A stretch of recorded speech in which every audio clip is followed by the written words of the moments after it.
This week on Fade to Obsidian, we will be discussing Lightbringer chapters 86 through 89. We recommend that you have also read to this point in the book to avoid spoilers. Please be aware that this episode contains discussion about violence and death, as well as strong language. Viewer discretion is advised.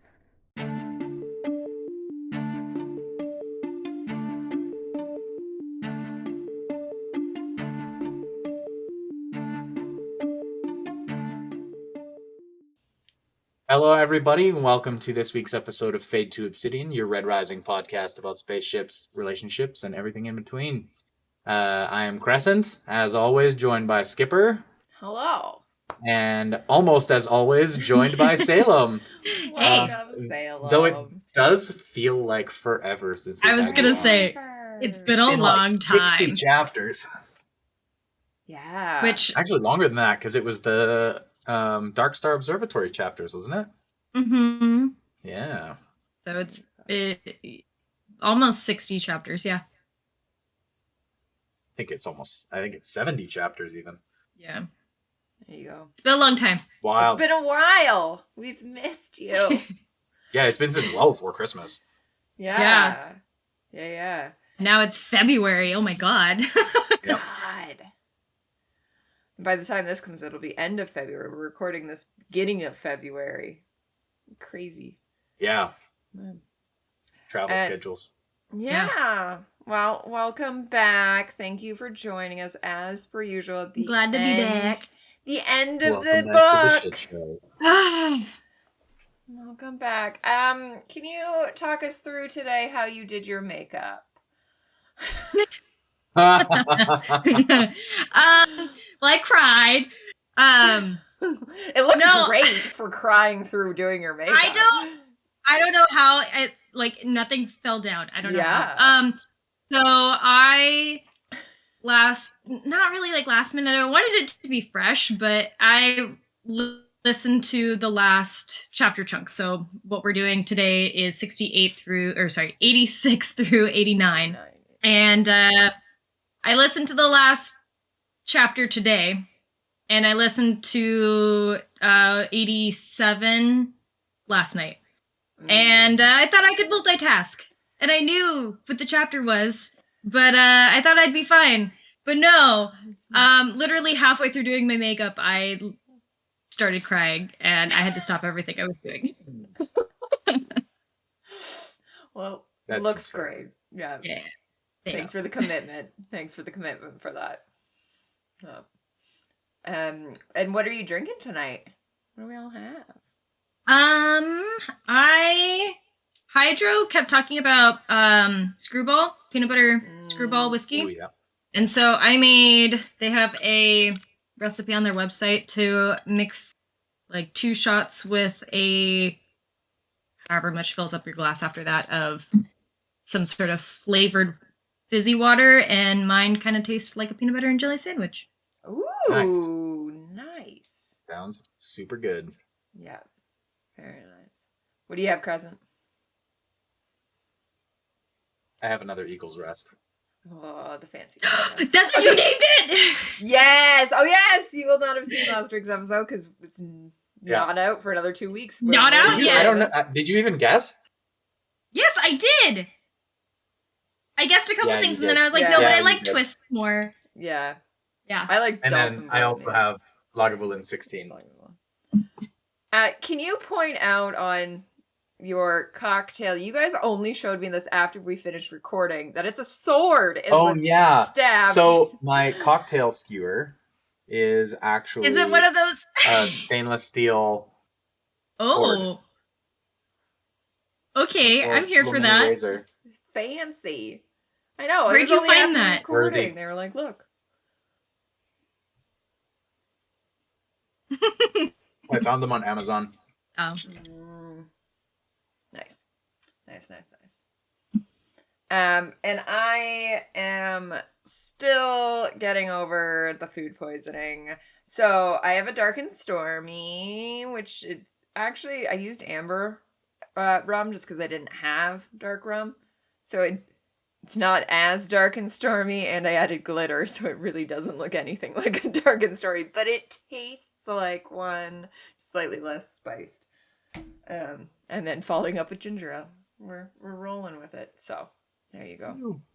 Yeah. I wasn't gonna drink, and then I was like, oh, I have to. It's the end of the book. The last one. Yeah, I you got to do pour one out. this. Yeah. So we'll see. We shall see how it goes. Yeah. End of the book. How are we?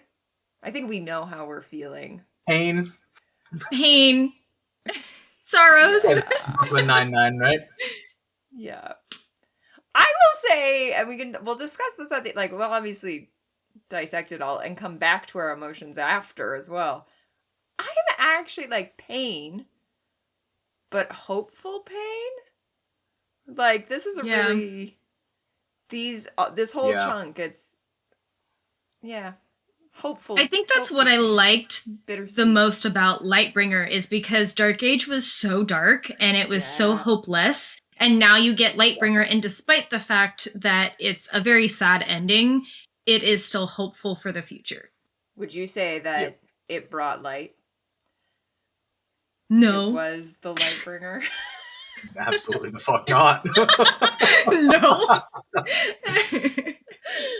After Dark Age, it seems like it brought some light. Yeah, and then it took it away. Fine. Fine. We'll get into it more because I would. We like went to the dissect rim where how there to is see it. no light. Yeah. Ridiculous. Oh. We Okay. are the light, boyo. I'm gonna do a call out. I have Wow. two notes to cover today to check off the New Year's resolution. I'm making sure I do all my notes.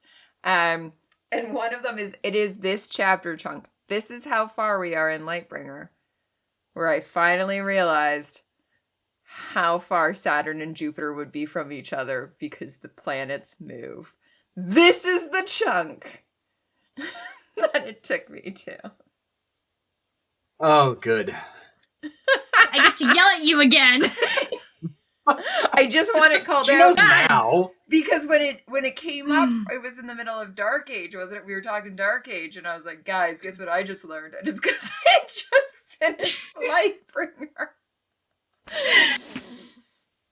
So I'm gonna be truthful and acknowledge that it wasn't even in the middle of Lightbringer. It's not even when they're like, look how long it takes us to get from moon to moon, or like whatever. It's this moment where I was like, how far is Saturn right now? Like, yeah. Way far. So Very far. far. They don't move together. I promise. No. Listen. I don't know. We are gonna watch The Magic School Bus at some point, and Hell yeah, really we are. do a deep dive in why I'm so stuck in my ways that they are in a straight line, and it is because of The Magic School Bus. Thank you very much. But yeah, the other thing I would like to note, and I did message Crescent about this, is in last week's episode, you will hear that I corrected it. I did one of my very rare editing on the spot things. I said that the Guinness factory had a 900-year lease. It is a 9,000-year lease. So I would just like to state that Guinness is probably still very much alive and well in Red Rising. Yeah. The only problem is it's been taken over by fascists. Yeah. Wow. Yeah. Because we know that the ancestors of gold Oh. were chemically neutered. Earth Right. was sterilized. That would- Solacene in the troposphere. Bloodless genocide. Yeah. Well, hopefully someone kept the beer brewing. Yeah.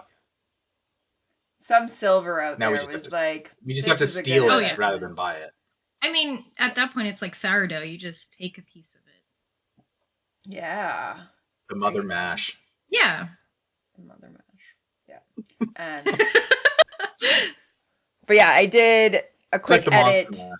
So if you watch you will get Skipper of the Future shows up and says, correction, it's 9,000, not 900. But if you're listening, hopefully it's almost a seamless thing in which I just say, correction, 9,000. And then we move on. But yeah, it was just mind-blowing to me, and I thought I'd bring that back up, even though it has really absolutely nothing to do with this universe. For context, Salem, you don't even know why it's because we want to know No. if Lagavulin is still being made or if it's the reserves that they are drinking. Yeah. Is it rich person stuff or is it super rich person stuff? Yeah. Is it on par with hummingbird eggs? Ooh. Hummingbird tongues? Yeah. Yeah. The big questions. We are here to ask all the big questions and not get any answers ever. Nope. Just debate 'em. Pierce, is that a reference? Is that a reference, Pierce? We'll never know. All right, let's jump maybe in. once I feel like once it's all over, he will let us know. Oh my god. Hopefully. It'd be amazing. We'll just bring up everything. Just dump everything on. That's why him. we write all the questions down. Yeah. We did include that Lagavulin one. Crescent immediately put it into the Reaper's room. So yep. It is in there. All right. I'm going to stop procrastinating and get to the sad chapters. Yeah. At least we start on one that's slightly less sad. It's just dealing with repercussions. Yeah. Yeah.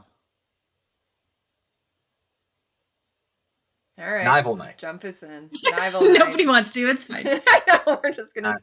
Nobody wants to. It's fine. The Moon Lords. All right. Episode's over. Okay. Everybody go Yay. home. Okay, let's all go cry.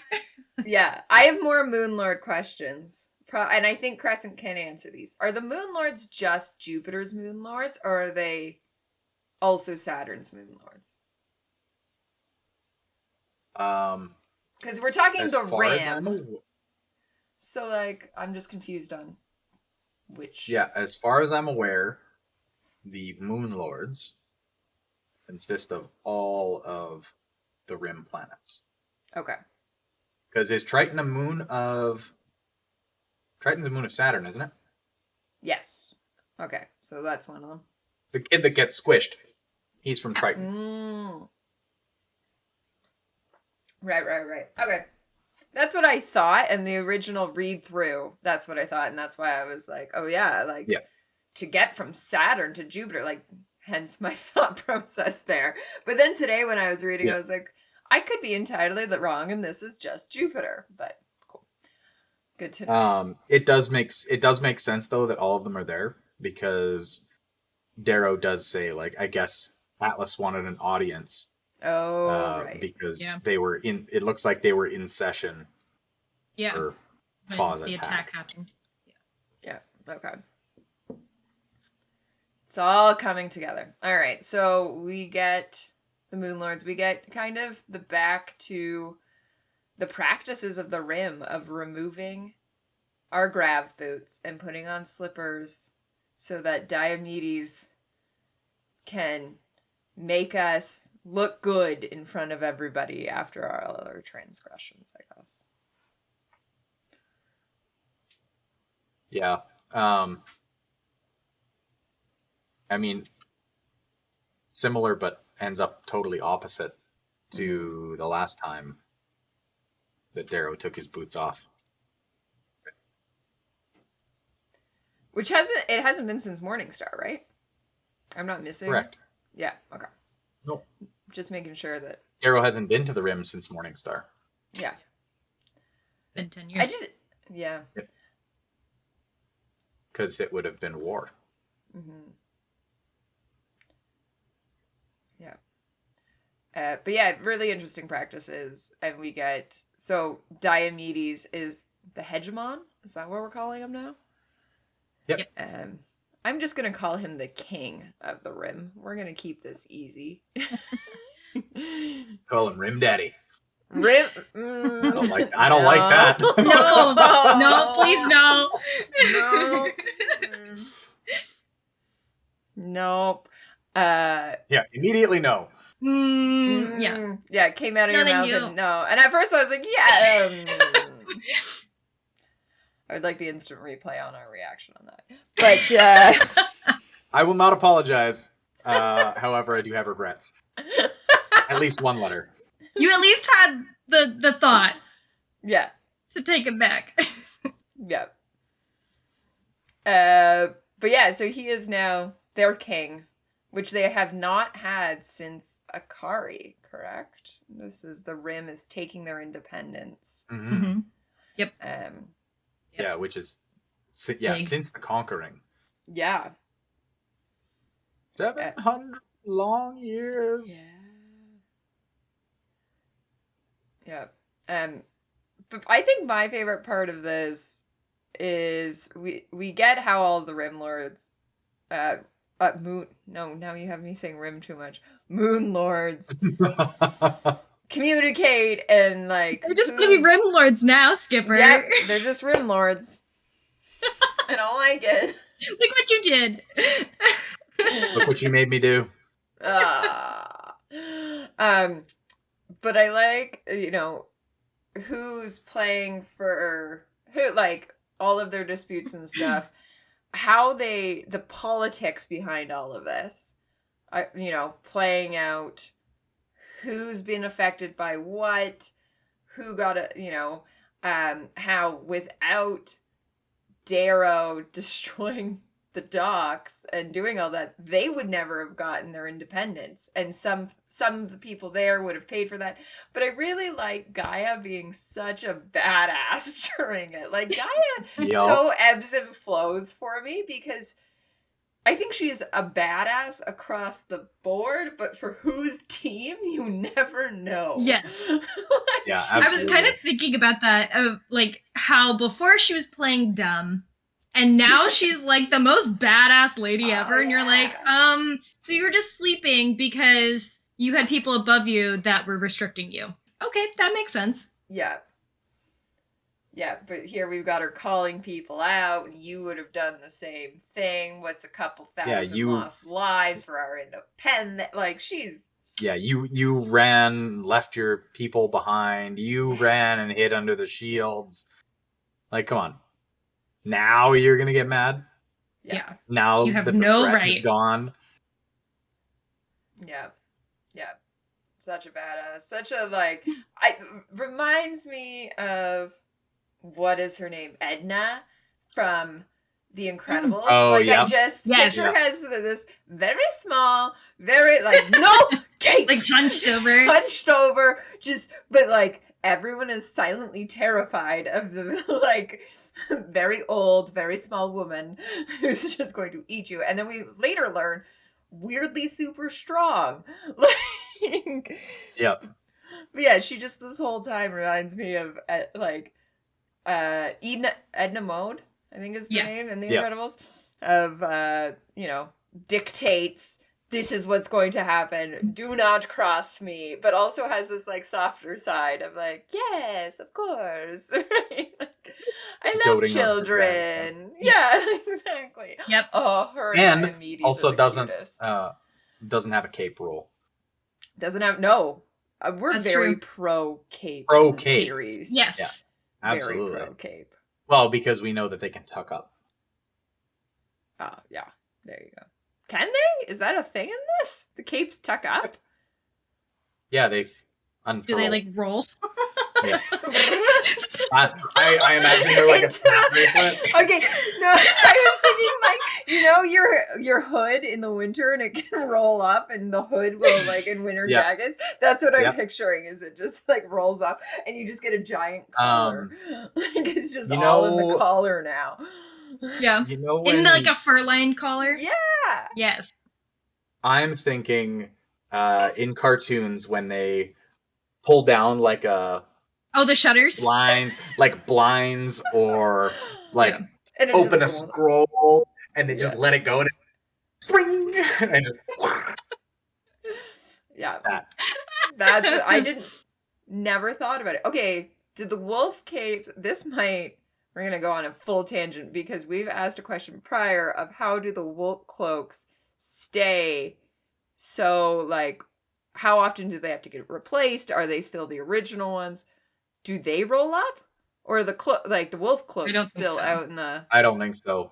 Okay. No, because it talks about them like they're in the desert and there's Yeah. wolf cloaks flapping Okay, around. but also, like, still on the same tangent, their wolf cloaks can change like a chameleon. I remember Yep. that being a thing in the desert where it Yep. was just like, now you've gone from like, is that something that's a technology, or is that something that the wolves can do now that they're evolved? I think that actually came from Red Rising. I think they were not like earth wolves. They were Oh. Well, carved. yeah. Yeah, Yeah, they're yeah, carved, exactly. so And I mean, at that the would make Institute, sense. Yeah. Interesting. So, Okay. okay. We're getting all of our fashion questions. I'm so glad that I combined Gaia to Edna. It's all coming together here. It's coming out beautifully. I have my wolf cloak right here in the back. Do you? You should just wear it. Nice. Try You and should roll just put it up. on. Yeah. That one I can't roll up, I promise. Aw. It's too much fabric. Not with that attitude. Yeah, come on. I mean, I could. It'd be like a sleeping bag. I could probably use it as a blanket. Sounds cozy. Sounds very Yeah. cozy. Oh, I love it. Okay, so on the tangent of capes, but slightly more actually in these chapters, is we're down to only 3 Olympic Knights of the Rim. Is that correct? Yes. The only That 3 is that correct. Darrow thinks survived. So they've got Yeah, all and it their doesn't clothes. say they've got Storm and etc. Mm-hmm. Yeah. We don't actually know what the other 2 are. Yeah, do they just repeat? Are they the same knights as the core? But they're like, oh, I I'm believe fear that of they the are. rim.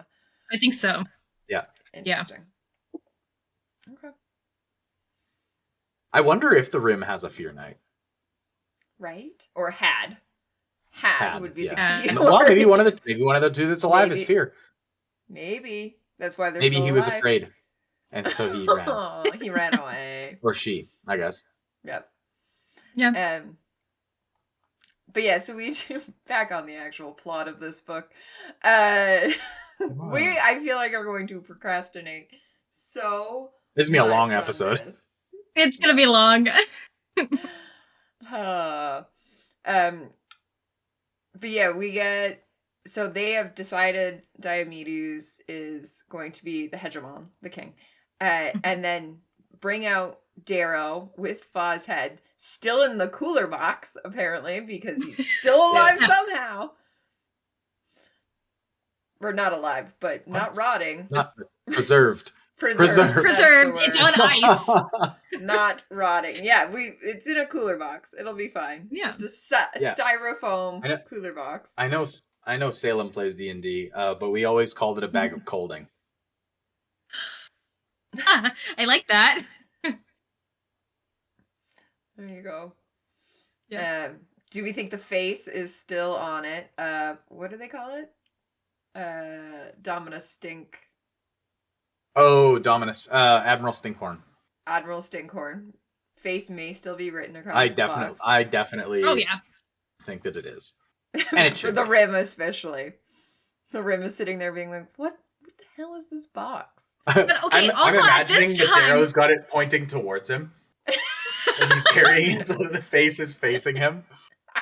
So They they only can't- have like, there's only one box on the Archimedes. We can't replace the box. We have one box to use. How long has it been since that actually happened though? This was my question last episode as we were Like- trying to do the math of like how long is this head just kicking around for? Yeah, 'Cause I'm pretty sure it's within 1 day cycle. okay, that's kind of what I thought too. Or I think we're up to maybe 2 days at this point. I think by Yeah, 2 days. well, I guess because we spent some time because they had the thing. Yeah. Yeah, getting this the was my votes. question last episode. Was we decided Because I'm trying to think of like how bad is it gonna stink? this like is at that my point. exact concern. Admiral Stinkhorn. Well, duh.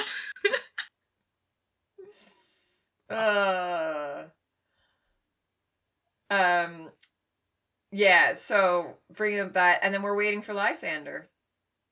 And where's Where's Lysander? Lysander? And where's Cassius? And I have Yeah. to say that's the most Oh my heartbreaking God. I'm having. Ugh. Like, The Darrow's first time just I like, read where it, is he? Where is he? Where is he? And then, because I hope that, like, he basically says, I hope I'm the one in the wrong, and Cassius and Diomedes are Yeah, correct. they can't both be both wrong. be wrong. right? To have Right? trusted him. Like, and it's not like they can't both be wrong, right?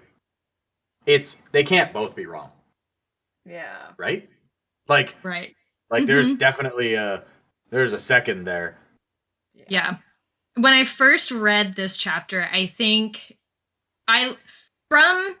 from that one, and then you have this little portion of a break, and then you start to get Darrow's inner monologue about that, and then it's just like the last few chapters is like I was the very first time I was listening to it, and there would have been no way I could have actually physically read it because I was crying for probably Yeah. 3 chapters. And I think that was just so heartbreaking because you as a reader know the Yeah. outcome and you know how heartbroken he's going to be when he finds out. Yep. Yep. He just has so much faith in them at this point. He's lost his, I don't think, but yeah, that. And then we learn that no, well, we don't learn. We already knew that Lysander's a little bitch. Um, And sends the broadcast. Yeah. I want to touch on the name of this chapter. Okay. Oh, of Neville Knight. It's no, sorry, the next chapter, Oh, 87. Okay. Casus Belli. Yes, which I didn't So, know what that was.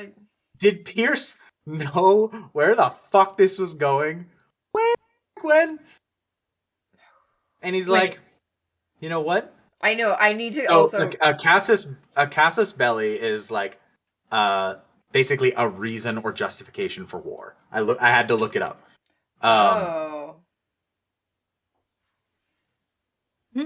So did he name Cassius specifically for this? Okay, but also Cassius. I mean, probably because Cassius from the beginning, not even Lightbringer, but in Red Rising, Cassius turns into the person. Well, I guess more Golden Sun. That is why they are provoking or justifying war. He is the one. He always has been. Yes. Yep. But he provoked or justified the war with Darrow because of Julian. Yeah. I mean, Darrow, let's be real, Darrow provoked / justified the war on everyone else. Yes. Like we can't pin that one on Cassius. No, but Darrow uses Cassius as yes, absolutely. scapegoat. Yeah, 100%. Yeah. And then with Fitchner. Yep. Yeah. Probably. That's probably the reason behind his name. Actually, and then in the fighting, like in the bleeding place on Io. Yep. Lysander uses him as the justification for war. Yeah. Essentially.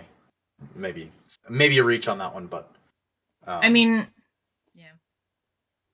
Lysander was justifying war for Cassius. I don't know. Something like that. Yeah, whatever. Yeah. Fuck him.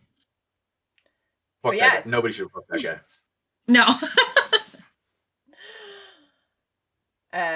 Yeah, that is. I bet it is. Like, it's just too coincidental.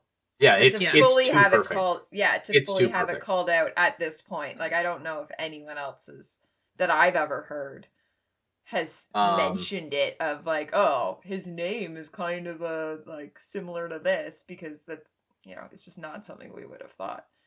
So, wow, Pierce. Wow. I'm going to it's going in the Reaper's room right now. Yeah. Do it.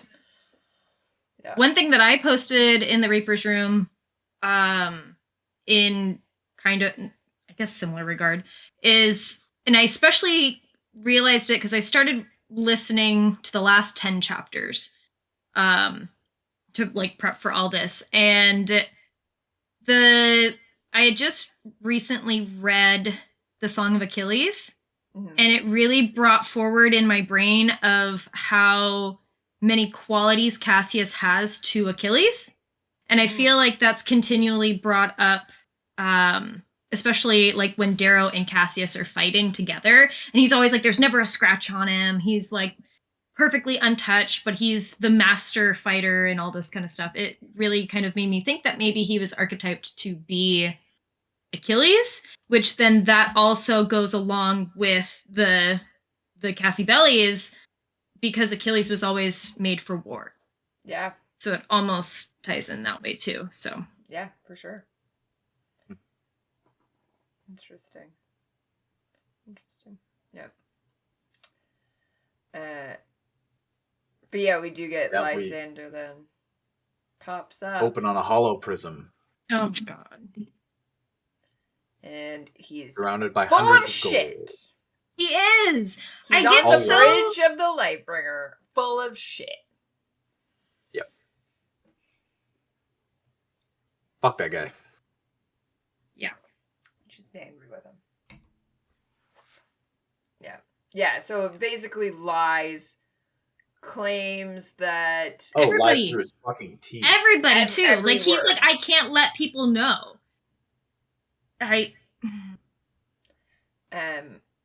yeah, and you know, that the assassins were sent, of how dare you bring Darrow into this, throws a bunch of shade that way. Yeah, how dare you harbor him? Like he's been our enemy, and I show up to the Rim again after sacrificing, and you know he's making plans for war again, and you send a man who is like a brother to me to kill me. Yeah. Which is then where we get And then the hanging body. And Darrow is just ruined. can't speak. Yeah. And luckily doesn't have to. It's probably better that he doesn't have to. And at some point, I think he almost does. And Diomedes just kind of like, meh, like you just sit there in your feelings for a moment. And Diomedes like handles the situation. But yeah, it just ruins Darrow in that moment. And Lysander uses it to his advantage. And I read this the first time, and then even picked up on some things the second of I just want to know what Julia Albalona is thinking at this moment. Of you Right. Nothing. She hasn't seen him. No, she hasn't seen him. She's not in this Oh, room. She doesn't right. know. Yeah. I was in my and head it actually with all touches on it. At the Yeah. end, in yeah. yeah, well, in that's I know 88. because they're like, don't let her Alice see is the like, body. don't let her see the body. She's still No. a mother. Because that's in my mind like, but it's gonna get back to her. There is 100 gold. Oh yeah, it on has the- to be. I that- hope so. Yeah. Yeah. I think I made a note on that. Just how oh no, I was just thinking about it. Like, I want to know what happens when she does find out, and how she's going to react to Lysander, because I'm sure she's going to confront him about it. 100%. And Oh, then yeah. I want to know if she's going to see that he's lying through his teeth. Yep. So I also want her to get that, like, before this reread, I definitely thought about, like, oh, I want Darrow to get satisfaction of killing Lysander, but I kind of want her to get the satisfaction of killing him. Because she never got the satisfaction of Darrow's heart. Oh, yes. But I was just about to say, yeah. I really hope Darrow serves Lysander's heart to Julia Albalona on a plate. Oh, that'd be so good. Yes. Okay, I want that. Yeah. But yeah, I want her to get this satisfaction, because now she literally has nobody left. And even if they weren't on good terms, like, I still want her to have that back. Yeah, for sure. Yeah, maybe that'll be the flip of, you know, suddenly the Bologna is back on the side of the Augustus. Of good. Yeah. Well, can you imagine that the two families, we end Red God? Yeah. We get the Lions and the Eagles on the same side that started this whole shit. Yeah. That'd be pretty rad. Yep. I would love that shit. Does Julia Albolona know how to duel? And will we ever see her in combat? We have to assume so. She is peerless. Yeah. At least to some extent. Yeah. Just saying. Can we get her? We have no idea. Side by side. Oh. I was gonna say her and Mustang so that you get the Augustus and then the Bologna, but I want that older generation that has at this point died parental figures. I want Cavex, Julia, and Gaia. And Niobe. But in Gaia. Yeah. Yep. Yeah. Just old Vengers assemble. Because we later, again, we'll touch on it. We find out Gaia's real strong. That can't just be mentioned for no reason. Yeah, okay, yeah. Stronger than she looks, anyway. Stronger than she looks. Just saying. Yeah. But yeah, okay. So back to Darrow's sadness as we continue to not talk about it. I make more notes. So actually, I just had this thought a minute ago.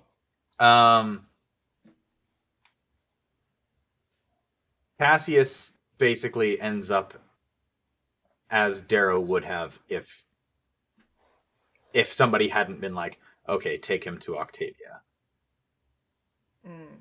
Mm-hmm. He's had his right hand removed. Yep.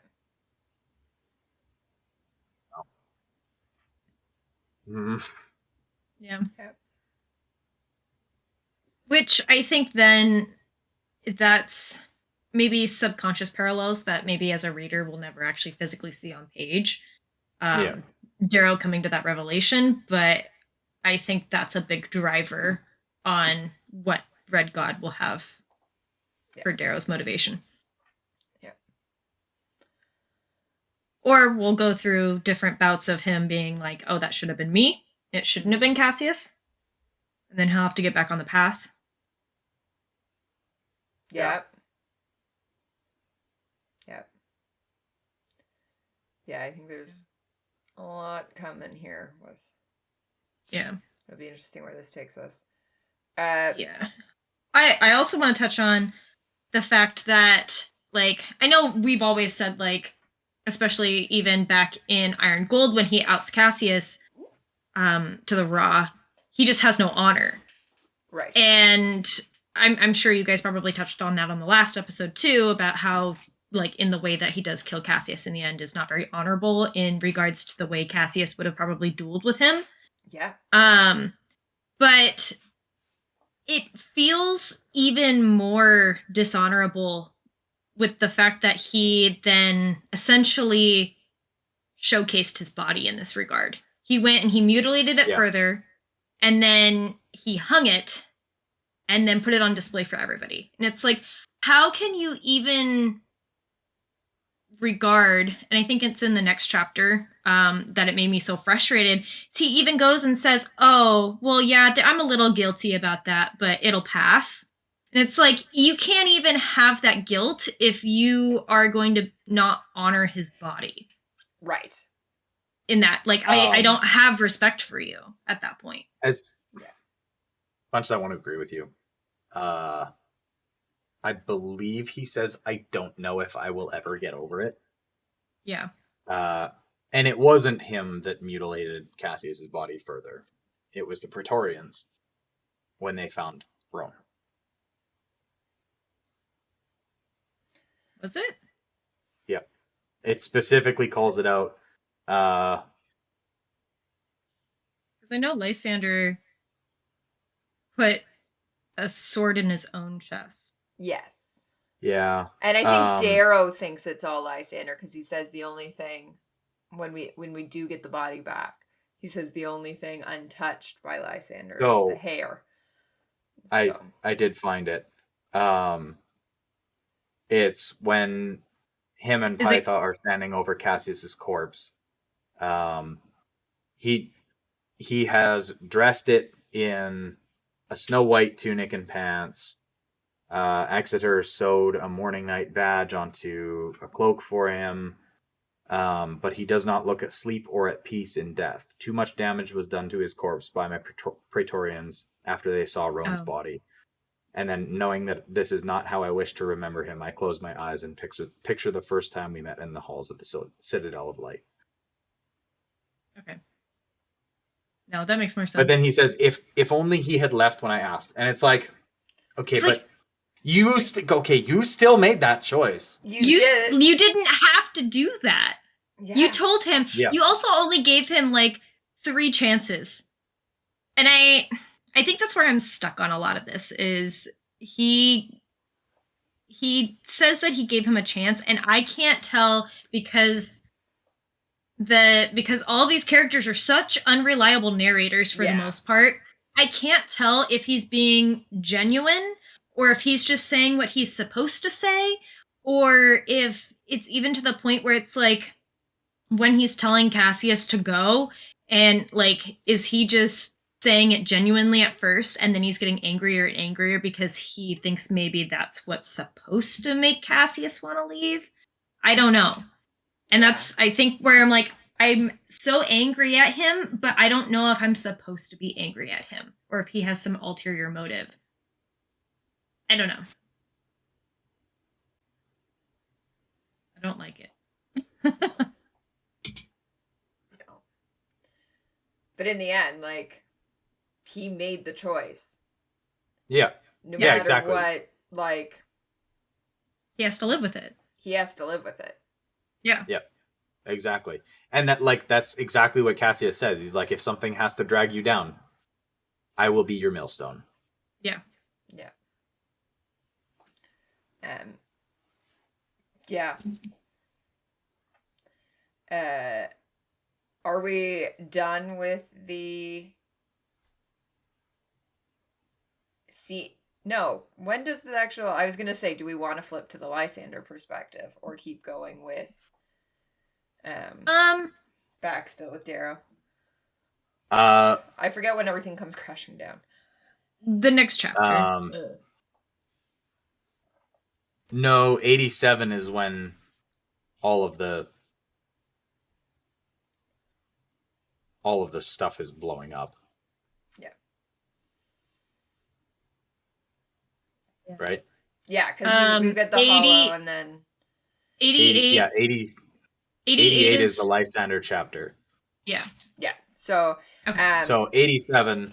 So, we get the denouncement, and Darrow basically, he's realized that Lysander's not doing this to try and convince the the Moon Lords. And to their credit, they don't believe him. No, not which I'm so glad. Like, I feel like that would have been another just slap in the face of like, oh, okay, cool. Now you're gonna believe Lune. Okay, thanks, guys. Yeah. I think it would have been totally out of character for them to basically believe Lune over Diomedes. Mm-hmm. Yeah. Which is an interesting thing because, and we'll see Darrow calls it out, of Lune knows your traditions. He knows we're all in here without grab boots and all of that. So for Lysander to try and switch the Moon Lords, to trust him over Diomedes, is such a desperate act of like, this, this, and that's Lysander's whole thing, is him, and I would say Mustang as well, are the two people that can really read a room. They know all the cultures across the solar system. They know everything. They would know the ins and outs of all of these allyships, of these relationships, is overarching. And so for him to be so desperate of let me lie to you, I'm going to say that he was never intending of impressing the Rim. I think he went in this knowing Oh yeah, no, 100%. he's destroying. No. He is trying to save face to the Yeah. core, and I think it calls it out of he is more scared of Atalantia than he is of us. Yeah. Yeah. It, Well, it and could even. Darrow specifically calls it out of, he's not trying to convince the Moon Lords of of his rightness, like to switch to his side. He literally says he's covering his ass for his allies before committing a war crime. Yeah. Yeah. And it's probably at that point too. It might not be that he never intended to get the Rim side, but at this point he realizes he will not. So, like you said, he's saving his ass. Yeah, 100%. And that's the casus belli. Yeah. Is he now has justification for his war. Yeah. Yeah. And then burns Io to the ground, basically. I was gonna say immediately acts on it. Yeah. Yep. And Darrow's faster than anybody else because he's like, he knows we're in here without grav boots. He knows we're unprepared basically for any battle. Yeah. Like, yep. I like that basically everybody instantly panics, and then at one word from Diomedes, everybody calms down. Yeah. It's like, all right. Yeah. I did think that was I made a note on it that again, this just shows that Lysander does not have an original thought in his brain. Mm-hmm. Because how is this any different? So he's hitting the Rim where he thinks they need it most, which is the Demeter's garden. Yep. And Darrow did the exact same thing in Morningstar where he hit him at the docks. Like, and he knows, and he's studied all these things. Child can't form an original thought. Yep. Though I will say, as much as I hate to admit it, Garter is a better it's a better target. Oh, for sure. Like, sure, you can make ships, but if you can't feed your population. But I think Darrow also wasn't trying to kill harm. Exactly. The whole Rim. He basically just wanted to make sure that the Rising and the Republic could get off the ground. Yeah. Totally. And I don't want to, like, again, like you keep saying, like, Lysander is so incredibly smart. He knows how to raid a room. He knows all these ins and outs of, like, how things operate. Like, I will give him that credit. He is incredibly smart. He's just copying everybody else and putting his own tweaks on it to try and make it seem like it's not plagiarism. Correct. Yeah. Yeah, I think he's running everything through AI. Yeah, very much so. But it's a case of, like, you could be a great student of war. You could have learned every battle tactic ever, but if you don't come up with your own original plans for it, then eventually your enemy is going to see through you of he's just copying old ones, and everyone else can see through it. Yeah. I'm hoping that's part of his demise. Like, now that you say that, I hope that Darrow's like, oh, he's literally copying all the things in history that I've done and all my friends have done. Like, okay, where would he, and then set up some sort of plan for him to hit next. Yeah, what's the next? Yep. Yeah. And I think Darrow's a little bit already thinking that when we later see Pytha, of if they've set a trap, it's through a human. But I think also Darrow knows that Lysander he's not as smart as anyone else. Of, like, I forget who it is, where it's like, if you knew anything, you wouldn't be standing in front of me. Like, My brain is gone on any of the sides of who it is. But anyway, and Lysander's not like that. He just lets Pytha go, even though she does have top secret information. Mm-hmm. And he thinks that he can use that as leverage.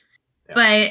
But especially when he said that, I almost wonder how much Pytha knows that Lysander doesn't, because Lysander was a child. Yeah. Went through most of their relationship. So I want to know what she knows about Cassius and all these other things that Lysander doesn't know. Yeah. Mm-hmm. Yep, for sure. I think you're talking about Lyria with Darrow and Severo. Yes. She doesn't know about the thing. But yeah. You're right. Well, and so when yes, you were exactly right. That when she arrives in front of Fa's like, you're useless to me because Darrow wouldn't let you just wander in here. Yes, that is, Yeah. I was like, there is somebody. This is something. But part of me is like, is this someone who arrives to Darrow, leaves Darrow? But Lysander doesn't think in that capacity. And I think he also, not that Darrow and Severo don't care about Lyria, but at the end of the day, like, her coming or going was not saving herself. I think Pytha going was his little mercy of, you've raised me, I will let you go in peace. Yeah. But doesn't, I think he still thinks of her as a lower color of there's nothing that, you can actually do. But Darrow, I think, is maybe going to be more open to trust her in Red God because it's this, like, Lysander's not as methodical about these things. I almost wonder too is I wonder if, how do I put this? I wonder if he understands that now there's going to be some resentment of Pytha towards Lysander. Mm-hmm. And maybe he's avoiding that situation. Yep. Letting her go that way. Yep. For sure.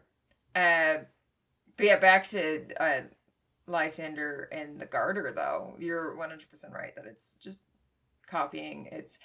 Okay, so the interesting thing, and then I debated all day today, I was like, because we know I like my history stories.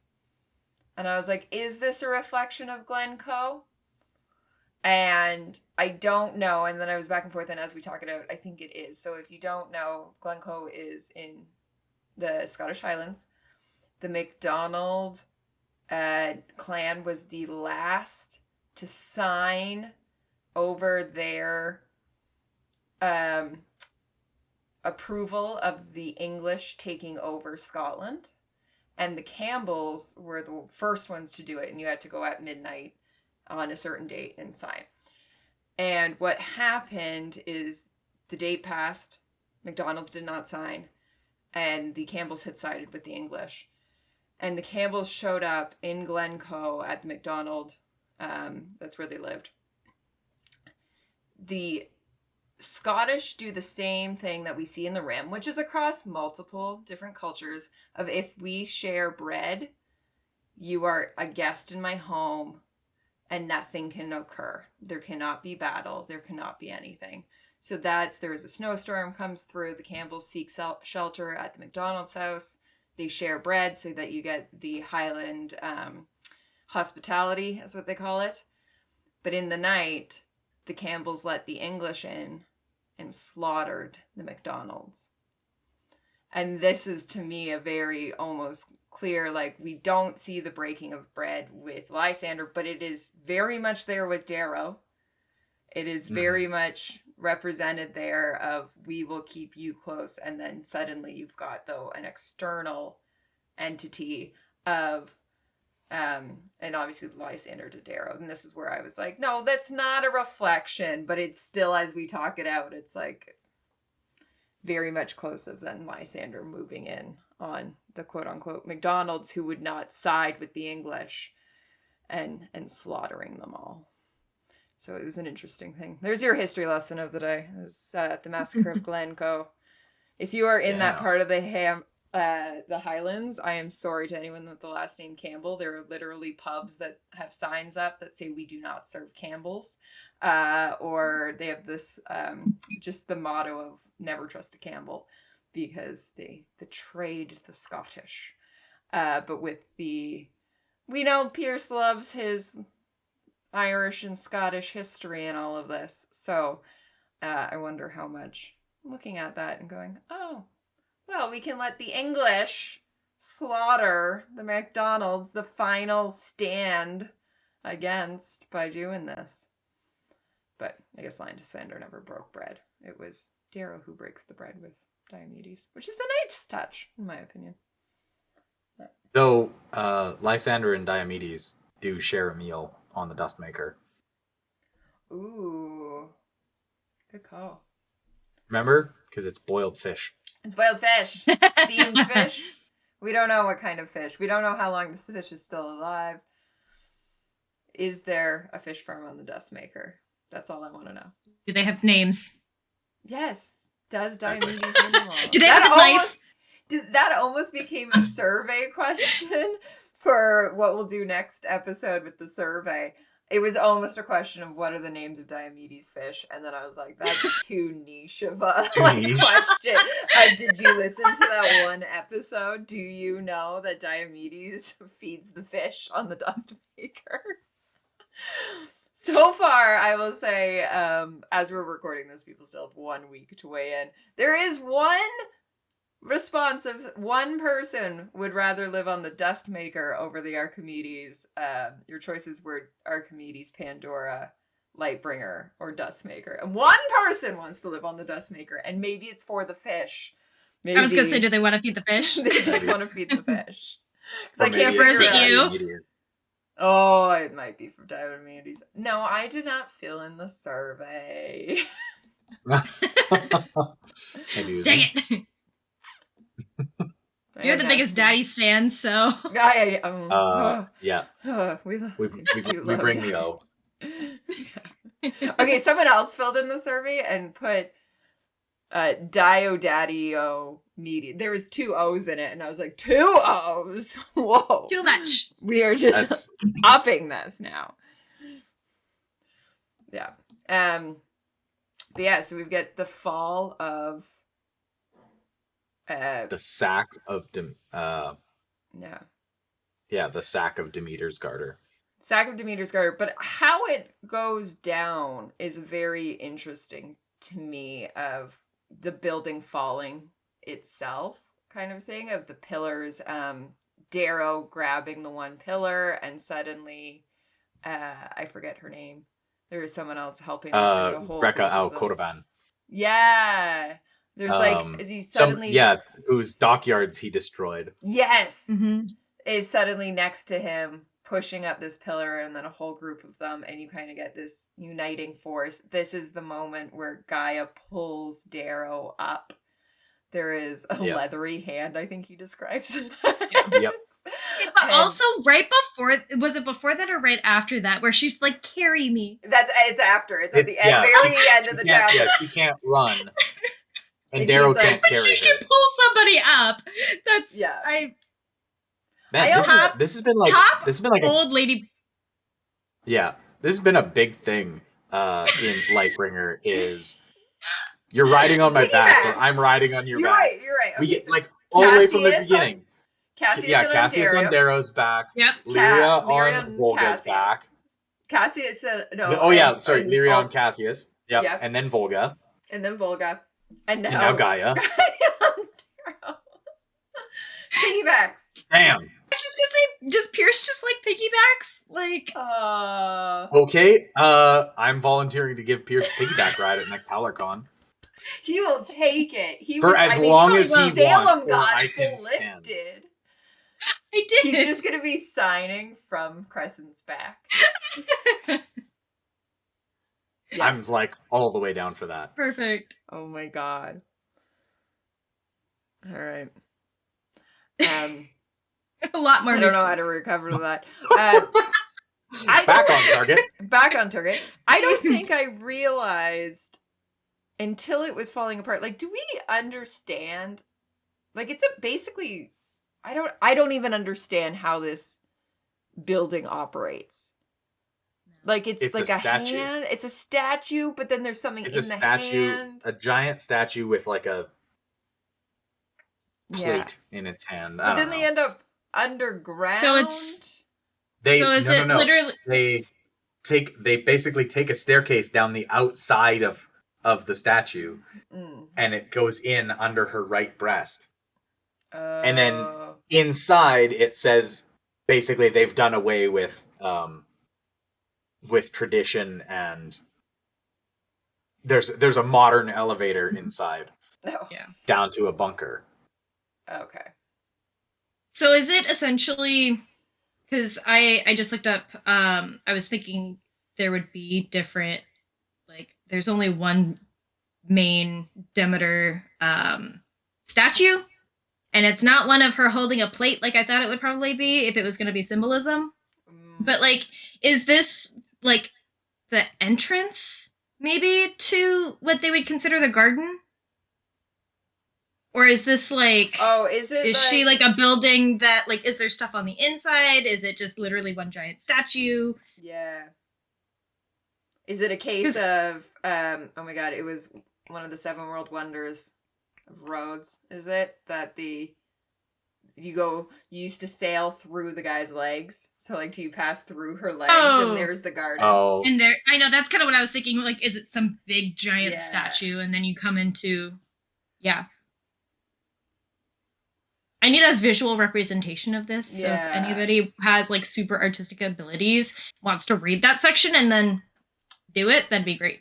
Yeah. Yeah, I was, like, trying to understand it. And I don't think I got until this reading fully what was happening. I feel like the last 2 were such a blur of trying to race through it the first time and then trying to not cry the second time. But this was my reading of, like, let's actually take it all in, that I was like, hold on. There's a hand. There's what is happening on this building. Like, I'm so confused.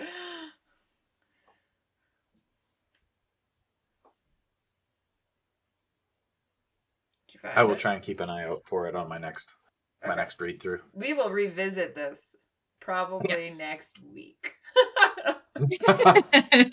At 1.7 speed, it's about 17-hour book. Wow. Yeah. I mean, that makes sense, math-wise. You have probably 2 weeks before we record again. Yeah. Actually, yeah. Yep. But yeah, so very interesting. But yeah, then they end up in a bunker because we do know that the daughters managed to somehow get them out of the bunker. Yeah. Yeah. It takes 3 weeks, but they do it. Yeah. Ooh, we're jumping around a little bit. Okay. No, that's fine. I can go back to something else. Okay. But so that's the end of Darrow's chapter. And then we get Lysander. And then we get the Lysander chapter.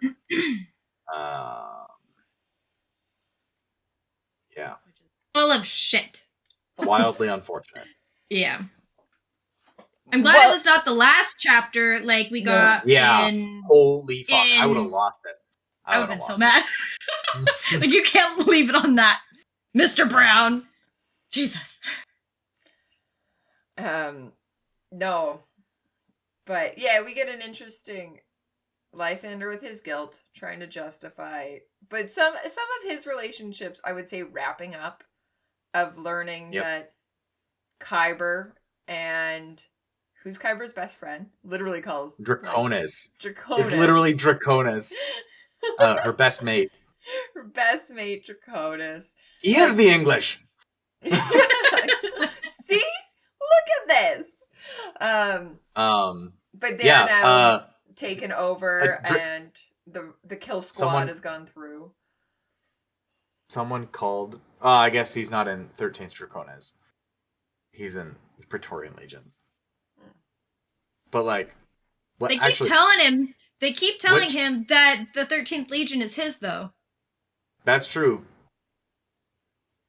Like, he might just... Yes. Do they say Dragoons? They don't say Dragoons, but they say 13th. Yeah. Okay, so Draconis is in 13th Draconis.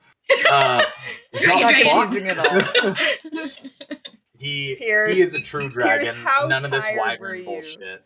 How tired were you at the end of this book, Pierce, that you just went, you know who I'm gonna name this? Fuck it.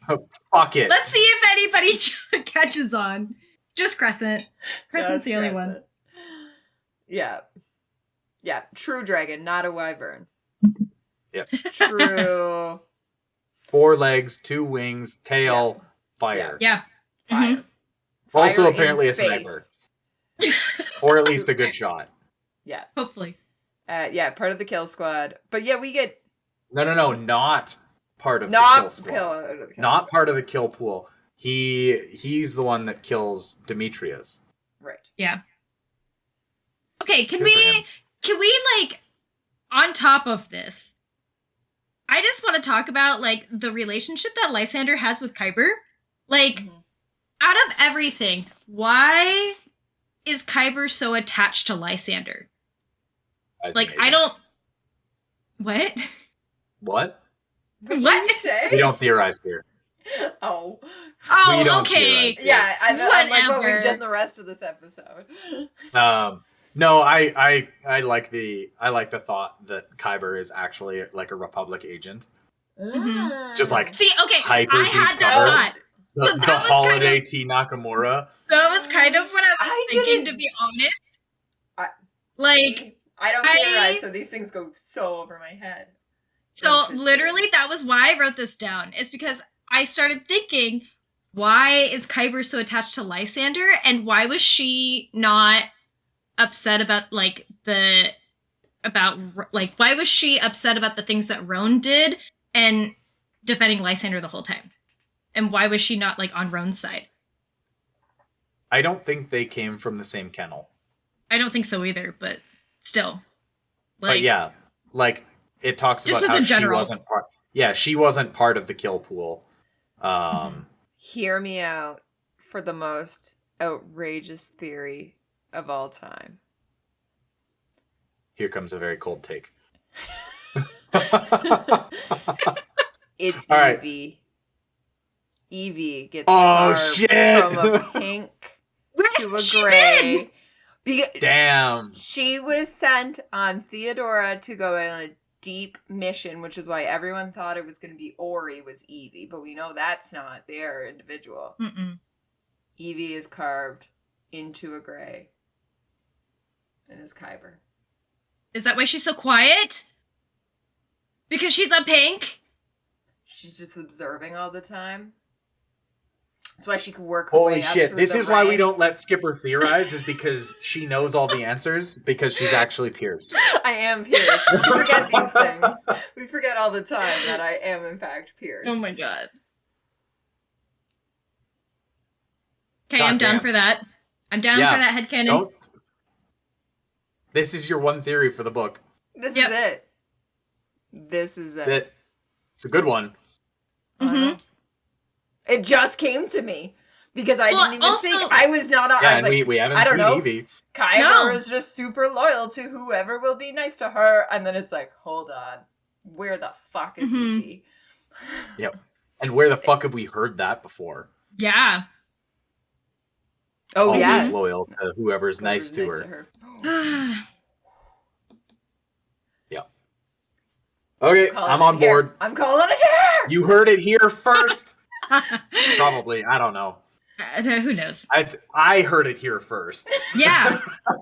Straight from Somebody- Skipper's mouth. I'm waiting Yep. for like the Reddit people to be like, we talk about this all the time. Like, Yeah.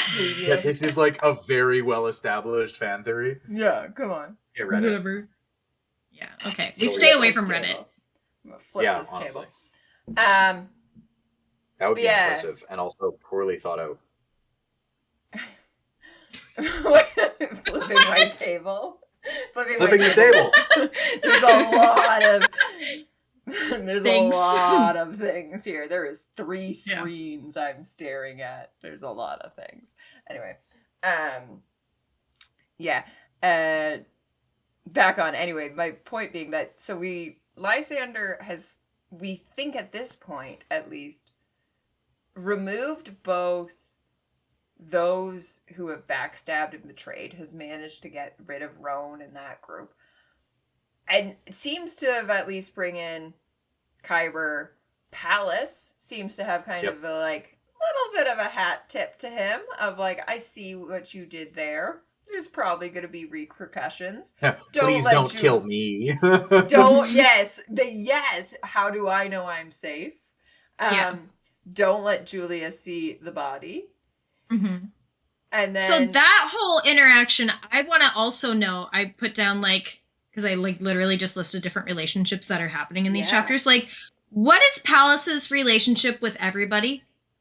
Like, why is Pallas even there, to be entirely honest? Yeah, Pallas is a chariot racer. Hear me out. Like, or Pallas is Evie. God damn it! Everybody is Evie. Listen, if we make enough declarations about it, it's gonna be one of them. And I would just like to remind you that, oh my god, now I'm just grasping at straws and losing my head. I'd like to remind you I've had 1 ounce of alcohol. This is the episode I'm barely drinking on. But in Pokemon, an Eevee can evolve to be many different things.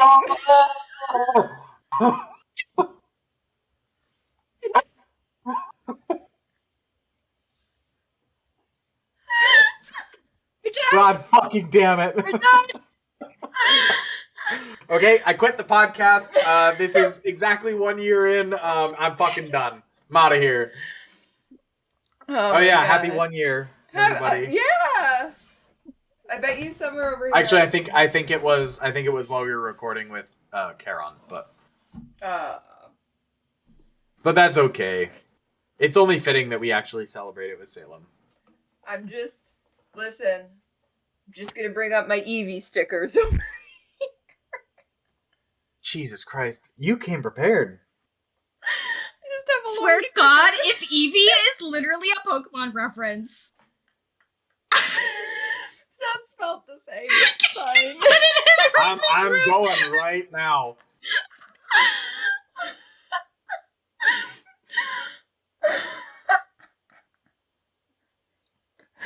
Oh my god. Reading, I was like, what the fuck is happening?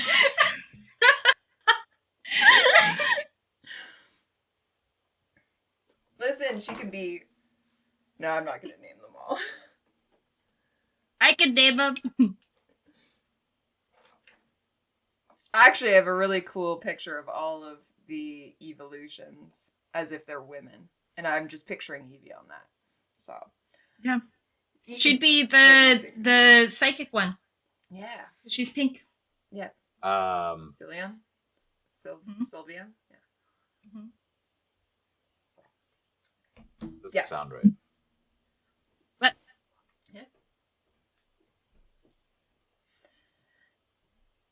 Yeah. Anyway, moving on to Everybody is Eevee. From Everybody is Eevee. I'm not gonna look at Eevee ever the same. Are we allowed to call this episode Everyone is Eevee? Or all the evolutions. Evolutions of Eevee. Evolutions. That's what the episode's gonna be called. And everyone's gonna go, What? What have they done to the saddest chapters? We're coping with humor, okay? We're procrastinating with humor. Oh my god. Moving on. Okay. So yeah. Anyway, Lysander seems to have a group around him that he can somewhat trust, but at the same time he thinks that, I feel like, at the end of every book he's like, and these are the people I can trust, and it's like, no, Lysander, you can't. No, Elune can't trust anybody. When is he gonna learn that? Yeah. Hopefully never. Yeah. Hopefully never. It's going to be his Hopefully downfall. As he's bleeding to death. Yeah. Yeah. And he'll still think or that. Or burning to death. Or suffocating to death. Or No. I'm sorry. If Lysander doesn't get things. shot in the head, it will not be poetic justice. No. True. He doesn't deserve a duel. Also, he deserves to just He also shot didn't ask. He didn't ask Cassius what he wanted. What his favorite last thing. poet was. Yeah. It was, yeah. He totally forgot all you're- about that. If you're That gonna only have existed in stick, Dark that. Age. you saying Um, poetic made me think. of it. also, I would just like to say, he also shot Atlas in the head. Yep. He has no honor. He has no honor. He also has No. no time. No, I mean, Yep. I can't think of a quippy enough answer for that. But yeah, and then he sends. I'm gonna move on. He sends Pytha away, or Pytha gets to leave. I think. I don't think he really sends her away, but Pytha gets to leave. And they have some interesting last words. Yeah. I do like. So I also thought that was very, again, unhonorable, dishonorable. That Cassius literally had him by the neck, and all he had to do was press a button, and he would have been headless. And then that would have also been really, really satisfying. But instead he shot him. But then he still told Pytha that Cassius killed him. I mean, let's be honest here. Cassius did kill him. Oh, he did, 100%. Like, there's if Cassius Like- doesn't have him by the leash, Yeah, Lysander He doesn't sped up die. the process, is what Yeah. happened. Yeah. I feel like that's where I get like emotionally confused because I hate Lysander. But then he goes and he does shit like this, and it's like, okay, you're a piece of shit, but then you go and like give Cassius his honor of killing Atlas in the end, or like all of these other things rather than taking the glory. And I know he has a lie that he's trying to like uphold with, Yeah. but like, really, can you just pick a side and be bad or be good and not be this weird middle ground, because it's not working. Yeah. Or stop trying to make yourself look good to everybody. I think that's the problem. Is he? Not a good it's his look. That's his reputation. thing. Somebody, I Yeah. think Cassius calls it out. Of the thing Yep. he has is his reputation. Like, Yeah, Yeah, the thing he most fears to lose is is his reputation. reputation. and at this point, like his reputation, shit. How does he even have a reputation at this point? Because he's a loon. That's all he's riding Yeah. on. But he doesn't want to ride on it, but then he does ride on it. Yep. but, yeah. I don't like it. You can't have it both ways. But Mhm. there's definitely, as we say, like, I don't know. It's so hard because he's trying to make himself just look good to everybody. And you can't. It doesn't matter if you are the most perfect person in the world. It's really funny because in that moment I was going to try and call out a celebrity that everyone would think is the most perfect person in the world and has haters, and everyone I thought of that you like think of as perfect has like a dark side that everyone like genuinely Keanu. like. There's so many people who hate Mother Teresa was going to be my example, and then there's so many people who were like, actually, if you look and she did this, this, and this, like everyone, you cannot appease everyone, you cannot please everyone, you have to make mistakes. Keanu Reeves, is that who you just said? Yeah, I was gonna say, have you ever heard anybody say one single bad thing about Keanu Reeves? Listen, he often takes the Toronto subway, and therefore there is always something slightly wrong with everybody on the Toronto subway. Sorry to all my coworkers who all take it every day. But you're right. Like, but yes, Keanu Reeves, but he is an immortal god. Yeah. Like, I don't know if we And a vampire. and a vampire. Oh, there it is. Yeah. Oh, there it is. Yeah. See how this works? He's had centuries to perfect that reputation. But everyone, you can't look good to everybody. You Yeah, will always it's have impossible. a hater. Even I have and- haters. You do? Just one, at least. You're right. Correct. A fucking knew- HowlerCon guy. I nearly fought that hater. So he probably hates it. He clearly hates us both because I tried to fight him after he called you out. We know I have haters, so yeah.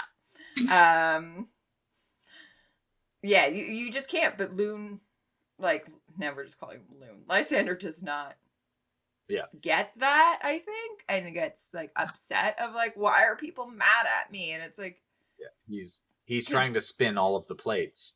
yeah. Oh my and god, you is he can't. And I also a can't wait pick me until he has to girl? walk across the shards. Who's not a pick me girl in this series? We've just learned that every Yep. single Yeah, person I guess is you a haven't pick me girl.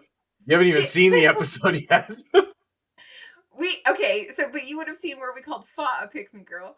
Last episode, we called both Cassius and Severo pick me girls. Yep. For Darrow's Where's attention. the lie? Where is the lie? And now we have Lysander, who is not like other people. There's the line. He's not like other dictators. He's not like other goals. No. No. Like Carry me. Wait, is Gaia the pick me girl? Gaia is carried by not a Reds. pick me girl. Gaia does not. She give a shit. pretended. She pretended to be a pick me girl. Gaia is And she's like, not nah, a fuck pick me this shit. girl. No, that was transactional. Mm-hmm. Yeah, that's She different. can't run, but she can fly. Yeah. But yeah, he's just so much, and it'll be interesting because I think next I cannot see an ending that comes out well for him because either Darrow takes him down or Atalantia takes him down. Yeah. Like, I like the idea that I think it was Mustang, where she's making the partnership with Lysander so that he can deal with Atalantia, yeah, and it's one less thing. yep, That's what I'm hoping. yeah. We shall see. There is some people who still think that he can have a quote-unquote redemption arc to not necessarily switch sides, but to at the last moment do the right thing. In my mind, when he's sitting there holding the cubes, Mm-hmm. and which will go first, red or gold, that's my moment of like, if you are to that point of considering genocide to that point, you're gone. Okay, so here's my thing about that. Yeah. He is not considering genocide. Sorry, He is you're decided, right. He is right? He is planning decided, genocide. but Yeah. sorry, It's Okay. considered is the wrong he word. says, yeah. if he was in my position, which would Selenius use first? So Okay. basically he's That saying to himself, thing. which one should I use first? Okay, my Like- question then is, Ah. would Selenius even use them? Clearly not, because it didn't. Selenius but helped create them. Yeah. Yes, but would he use them? Like, that was my thought. It's like, okay, does Lysander, again, have this grandiose idea of what he thinks these people see, or how they acted, or what their history is written as? Would Selenius actually have done that? And he helped make them, and he didn't use them. Yeah, true. So, like, why does Lysander have this idea? Again, this is all him being, like, not knowledgeable in enough history and life lessons Right. to know that there's always two sides to a story. I don't know. Yep. Yeah. That part made me mad when he's sitting there contemplating that. And I'm like, how do you know Selenius would have used them?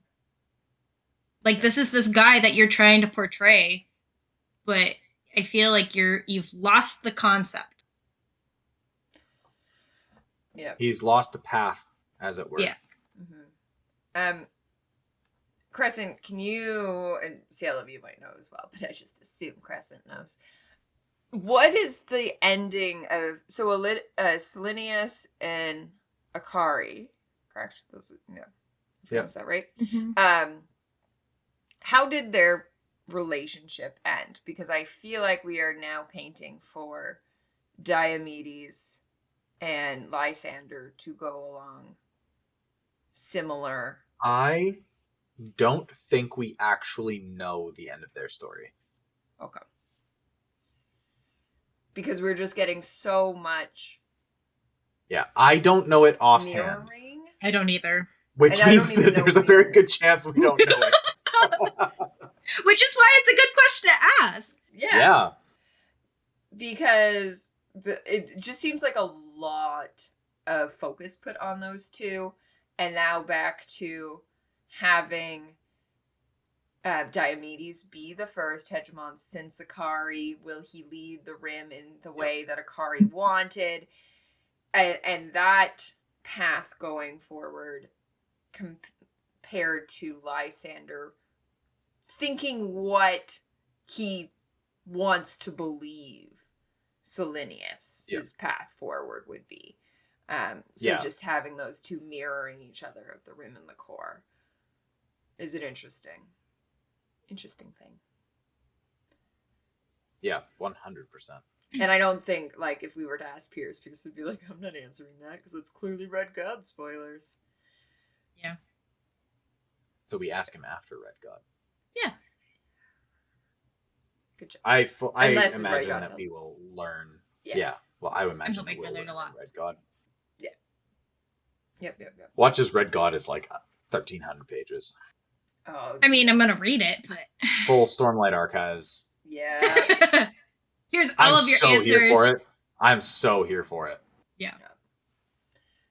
I don't care if that book is 4,000 pages long. I'm reading that shit.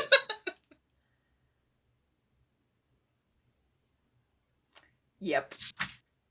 But yeah, I think that pretty much ends the Lysander for this book. Yeah. Though we didn't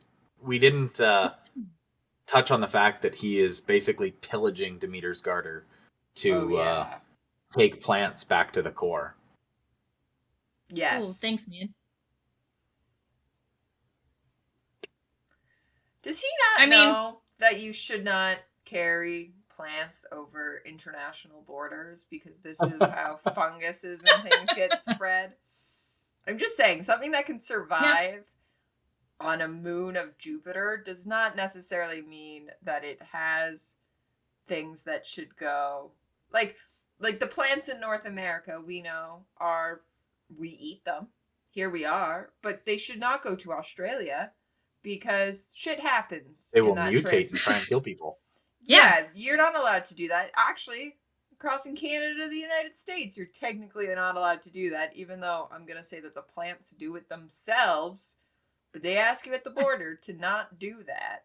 So, well, same with milk, so... Yeah. And meat, and Unless it's beef jerky. Correct. I was taking a lot of pepperettes over the border, not going to lie. But yeah, like...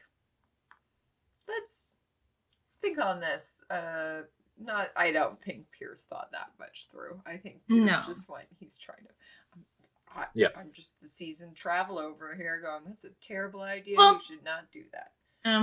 I was gonna say but at what point is it? Because those plants had to get out there because they probably terraformed the moons. So, but how many years has it been? Hundreds of years. So they've definitely mutated. Man. What weird bugs are living on weird bugs for sure. Really, Red God is going to be a bug. It's going to wipe everything out. It's a ladybug. Lysander doesn't get the chance to use what I want to call edamame. Edme. Oh, could you? Every time I want to call it edamame. Because a bug takes out the core golds instead.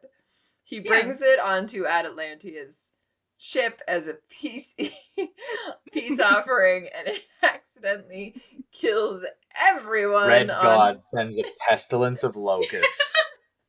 Yes! Oh my god.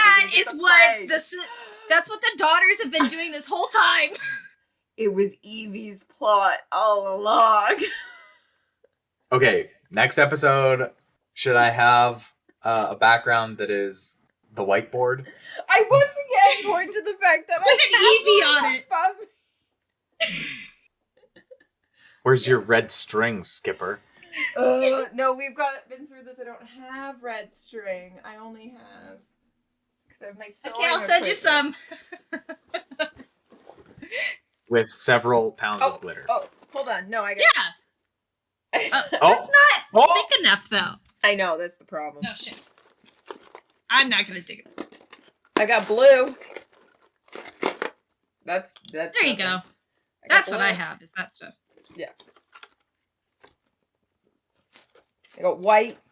There's no red in here. Anyway, yeah. Conspiracy theory. It goes all the way to the top. It's Greendale.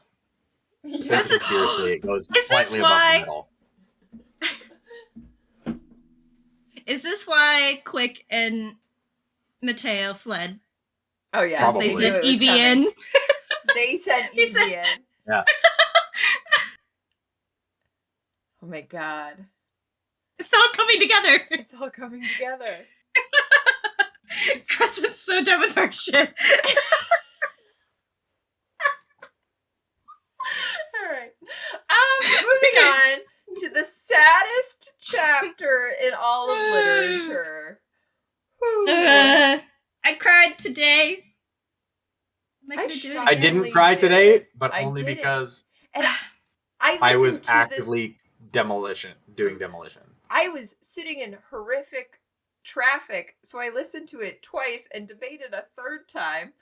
And Hey. instead, I'll tell you what at the very end. I'll tell you what song I put on right after because it was like the weird vibes. We'll go there after.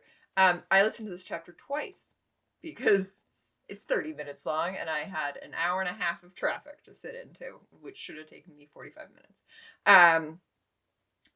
But yeah, I did not cry today, shockingly, but That is definitely shocking. cried definitely cried the first 2 times through. Yeah. Speaking of fucking bawling, listening to these chapters. The last time I listened to these chapters was leaving HowlerCon. Oh god. Yeah, I know. You wanted me to listen to it in the car with you when you dropped me off at the airport. No, This is oh my god. Misery loves company. no, I'm. That's why So I you made me didn't- listen to them alone, I Salem, did. I am while not. driving down the upset about that. interstate. You did I make me refused monster. to listen to this on the way home from HowlerCon. I was supposed to. I was at that point of the book, and I was like, "No, we can put this off for a month." I'm not listening to it. I was too much in my feelings, I think especially it was longer because than that. Even it was almost 2 I months. think it was like 2 months. Hold on, there's obviously cat hair in my mouth because my microphone is covered in cat hair. Yeah, I think especially these chapters, not just Cassius, but it's all the friends. And not friends we learn as we go through if they don't actually all trust each other, and that's why the And I mean, pact they works. shouldn't. Yeah, but I really like that of like nobody's happy with this like agreement, and therefore it's the only thing they'll all sign. Yep. But you get everybody going through, and especially after HowlerCon, I was like, I can't listen to Yep. like we haven't gotten this since I would say like okay, let's go through the endings of the books. So Red Rising has a pretty decent like it's just like oh yes, and then I'm off to bigger and better things because I don't know if he knew he was going to get signed on. Golden Yeah. Sun we know is fucking devastating. Golden Sun probably takes the number 1 place of the most devastating of all the endings. Yeah. Morning Star gets a nice, pretty packaged bow. Here we I still all cry are. every time I listen to that ending, though. We get like, yeah, It's a happy ending. exactly. Yeah. But they're all together. It's all this, and then how does Iron Gold even end? I don't know. Crescent, how does Darrow's Iron Gold end? Darrow's flying to Mercury. Severo's flying to Luna. Right. So Everything's we've got awful. The breakup. of The Ash, bros. yeah, the Ash Lord has just revealed that Atalantia is actually the one Oh yeah. masterminding the Society Mhm. Navy, Yeah. and is waiting for Orion. Mm-hmm. Yep. And Yep. then Dark Age, we at least get the girls back together. Yeah. The girls are back, and Cassius has picked up Darrow, but Severo's Yeah. off, lost somewhere. Like, that, it's not the hat. That's not. I wouldn't call that one. I would call that. Okay, let's rank them. Golden Sun is the worst. Worst being, because Golden Sun is my favorite. Worst being most emotionally destroying. Let's call it. Yeah. So Yeah. in number 1, Golden Sun. In second place, Iron Gold. And then I would put Dark Age, because it's you've got to. Darrow has at least been rescued.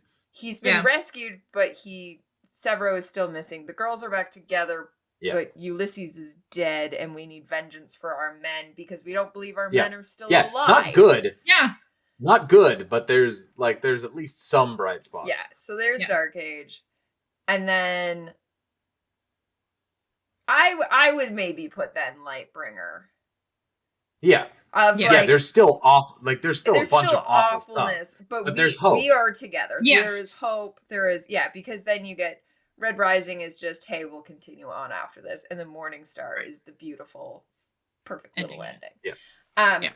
So like, it's got hope in there. Like, you're not gonna ever compete with. I mean, hopefully Red God competes with Morning Star. We would hope, but we don't know. But Red Rising, I almost want to remove it just because it's got an ending that's just ambiguous. Does the series Yeah. continue? We'll never know. But yeah, it's a cute little ending. But I think especially of us howlers, like, and after HowlerCon, I was like, I can't think of like leaving my friends right now. I just No. had too good of a week. I was super emotionally raw after HowlerCon, and listening to that, like, and then I had gone and spent a full day like physically exerting myself. Yeah. And then listened to that, and I was just like, I was ruined. Yeah. I was just bawling.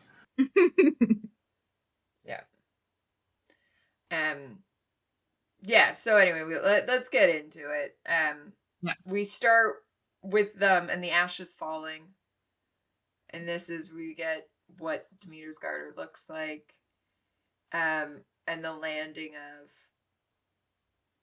everyone kind of shows up, but I would call out number 1. Oh my god, can we just Gaia being again her badass self, like sassy self, and was like, I didn't think Lysander uses nuclear weapons. He didn't. Then what's that mutant?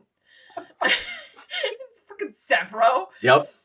And like, Gaia's just here for the For shits and giggles at this point. Yeah.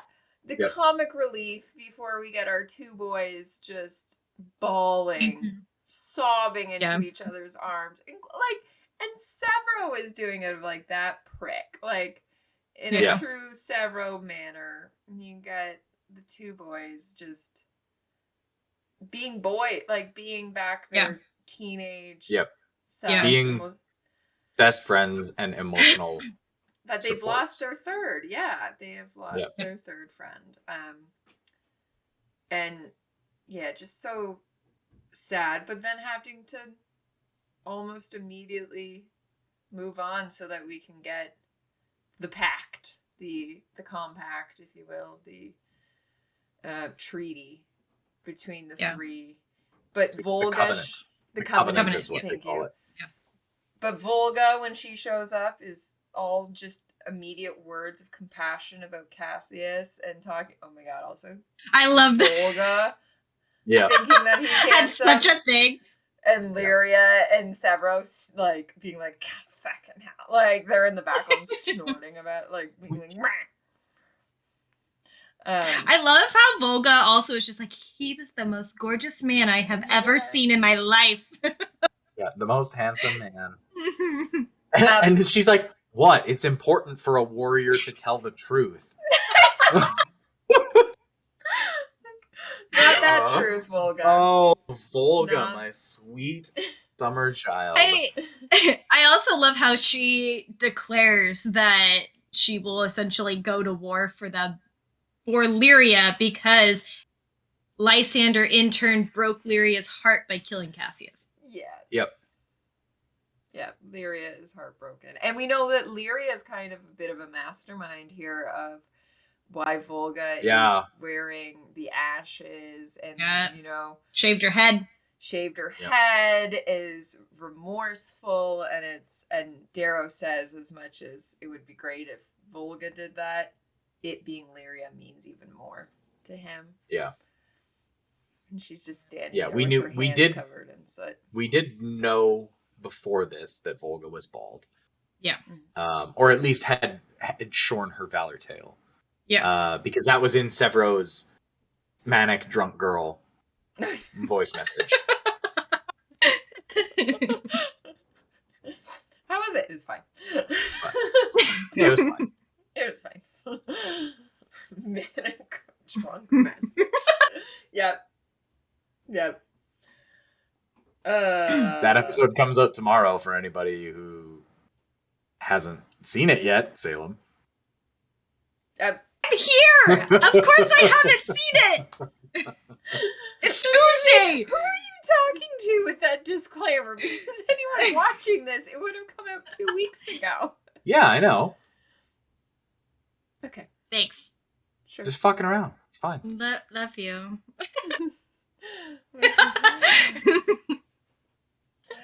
Fearless heart. Yeah. So we get Volga. We get a really cute kind of between Athena. So Lyria's gone off to help assist with Volga, and Severo with Athena. And they're thinking of like, we would have been faster, but they wouldn't move their ships, kind of. Yeah, they wouldn't go. Mhm. They wouldn't move together. Yeah. Yeah. They weren't moving in together. But yeah, you get Severo's really kind of, he's back being Ares. Yep, he's full in. Ares and Athena, the ultimate duo. Yep. But yeah, in the pact of, I'm not going to list what all the different things are, but I really like that it Yeah, says Athena basically doesn't have the there's deed concessions. yet, Yeah. right? Like there's- Athena wants the deed. Yeah, there's concessions for both sides. Like, and it's not a final. Yeah. It's not a final agreement, but it is. A start. It is a start, and it is permanent. Yeah. And I like Darrow calls it out of, this might not mean a lot to us, but it means people if we hold it up. Like other Yeah. people it will mean a lot to. Yeah. So we get that, which is great. Yeah. And then suddenly a ship comes into view. And it's the Arky's back. Mm-hmm. Mm-hmm. Piloted by Pytha. Piloted by Pytha, who is immediately on the Pandora and the brig. Yeah. Like I like that. Yeah. He's like, I'm done. Just I'm given. It's fine. They do. I like that the idea of they do like a whole sweep before, which makes sense before Darrow goes Yeah. in. But Yeah. the very emotional Darrow's walk up, and Mhm. each step is a friend he's lost. I think he names Io, Ragnar, Dancer, and Orion are the 4 who get named, and then he says there's more friends than steps up the ramp. Yeah.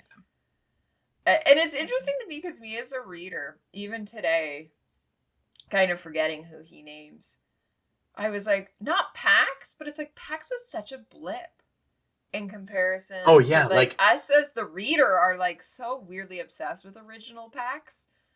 Yeah. Like Pax Italimanus in comparison Yeah. to like in Darrow's life, it was like a month maybe that he knew Pax. Like if it was Yeah, Mustang, if that. totally different story. Yeah. But for Darrow, it's like, oh yeah, but as me as the reader, I'm like, that was our first big death.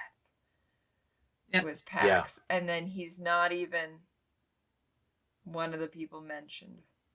Yep. So it's just interesting. And I mean, there was a lot of people mentioned, or that could have been mentioned, I should say. Right.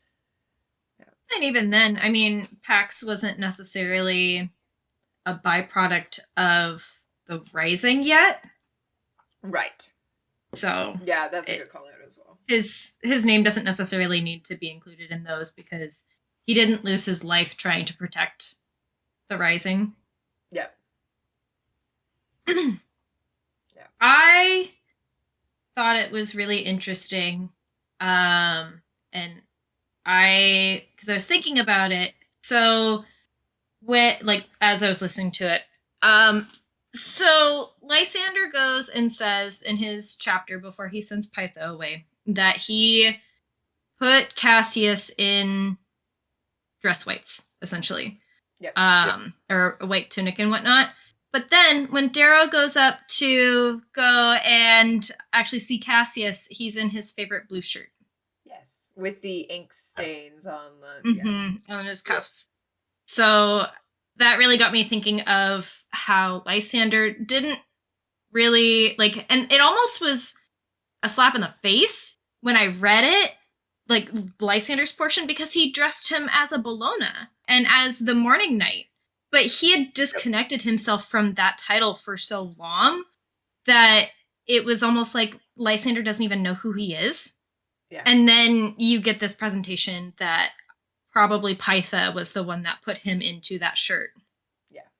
And then that was what was presented. I will say is Cassius does call himself Morning Knight of the Solar Republic. Yeah. And his honor remains. Yeah. Yeah. So he is definitely he's definitely considered himself the Morning Knight for yes. I guess maybe no, but isn't it Mustang reinstates him? It's Mustang reinstates him as the Morning Knight. As the Morning Knight, yeah. Yes. That's what I was gonna say. So but he has he's always had that honor code. Yeah. I don't think he ever stopped being the Morning Knight. But I guess maybe in title, but I don't know if it's I would say it's more knowing him of what he would want to be remembered for. Yeah. And I think that was more his honor is his whole thing. But at the end it was who he was as a person, and Pytha dresses him for who Cassius is. I 100% agree with that. Yeah, not to say you're wrong about any of that. Just that one thing. Yeah. I guess maybe it was more of how he wants to be. Maybe that's not the Morning Knight isn't his entire personality. Yes, 100%. Yeah, because that's the last thing he says. Yes. So more of a title. Actually, and we never even touched on it in the last episode. He has now added brother of Darrow. Mm-hmm. So I did not realize, and then I was listening to a Hail Reaper episode, and they called it out because they had arcs. So we have the beta, then there was the arc, and now there's the book. And even in the arc, it does not say brother of Darrow. That was added for the final read through. So even the version Crescent and I read of the beta does not say brother of Darrow. It was a final edition before it was, which is very rare. Such a good one. Such a good one. Mm-hmm. Yeah, Hail Reaper, they caught that, and I was like, I would not have noticed. Yeah. But yeah, at this point, it's not like we're gonna go back and reread our betas. You might not. Yeah. I love it. Well, you might reread your inscription. Illegal. Yeah. That's what my inscription says. I know. I know what it says. Illegal. We all know what it says. Yeah. Yeah. But he is dressed as the brother, I would say, which is how Pytha knew him. Yeah, it's he is dressed as Cassius Bologna, not Cassius Al Bologna. Yes, and I think it's how Pytha knew him, and how Pytha probably perceived how Darrow would want to see him. Yeah. Yeah. because I think it would break Darrow even more seeing him dressed as the Morning Knight. Mm-hmm. Yeah. So I think it's probably a double edge if Pytha looked at it and said, that doesn't fit what I want Cassius to look at, and it's not going to fit what Darrow wants Cassius to look like. Yeah. Another note that I made about this is Darrow very much so pays attention, again, his hands. Oh, yeah. Pays attention to his hands about how they're clean and how his body has been cleaned. And despite the fact that there are some things that you can't take away, like the rope mark and whatnot, but again, Lysander's not really reliable, so I don't know if Lysander cleaned him or if that was Pytha. I would say Pytha. I wouldn't put it past him, but did Lysander really just essentially have him put into the Morning Knight uniform and then ship him off? I That's a don't hard think one. so. You think Exeter would have? Well, no, I'm pretty sure that Lysander had him cleaned Like up. prepped? Because, I mean, Lysander does hang on. give him, like, the torpedo casket or Uh, whatever it is. So he is trying to give him the proper final rites. Yeah, I know. Cleaning the I guess body is part of the proper it's- final rites. It's hard to say specifically because it says he does not look asleep or at peace in death. Too much damage was done to his corpse. And it's not how he wants to remember him. Yeah, it doesn't say whether he is clean.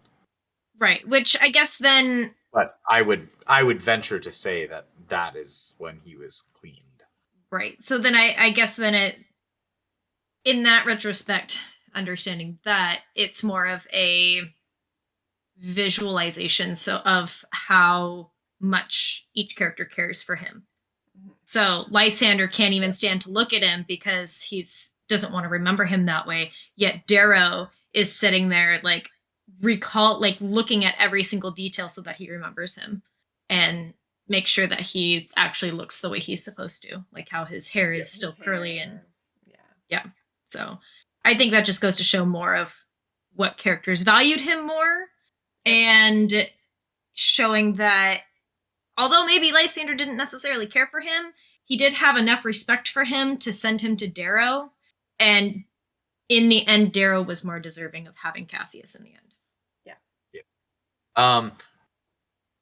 I do want to say, though, Darrow's looking over him. His family razor lies spooled on his chest. His face and hands have been cleaned and dressed with preserving oils.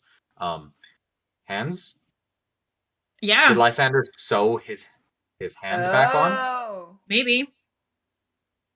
Put all of his pieces back together. I mean, I don't know why. Like, his hand was gonna missing throw away in the the hand? broadcast. Yeah. Maybe he kept it for Lysander purposes. I don't think he has a hand fetish like Darrow, so. No, only. No, but he's got a... Other weird things. Yep. Yeah. Is he gonna pull an Atlas? Like a patting his own back fetish. We'll put it that way. We'll put it that way. I was gonna say he could just copy Atlas. Yeah. Come back as... He's a copycat. That's all he is. It's true. And the thing that's sitting between his feet. Yes. So the helm. Jasmine helm. Yep. I love Severo's entrance. Kind of as should be the jokes, and then well, actually, I think that my favorite joke happens later when they're in the room. But Severo grabbing the helm, acknowledging that it's his dad's main one. Like, this is the one Dad wore. Yeah, this is Fitchner's helm. Well, bam! And then puts it on and then goes, oh shit, I just realized it could be booby. So first off, it smells like Fitchner still. And then says, I just realized this could be booby trapped. In which Darrow's like, I had them check it. And he's like, Yeah. cool. And then the thought of Lysander in my, like, going through my stuff, disgusting. He's just Yep. like this ball. And then he goes through, and this is when we learn that Pytha has told Severo that Cassius killed the Fear Knight. Yeah. So they now know, and Severo's almost mad about it. He's like, we're gonna fucking hear about it in every bar The until man we're who old and killed fat. fear.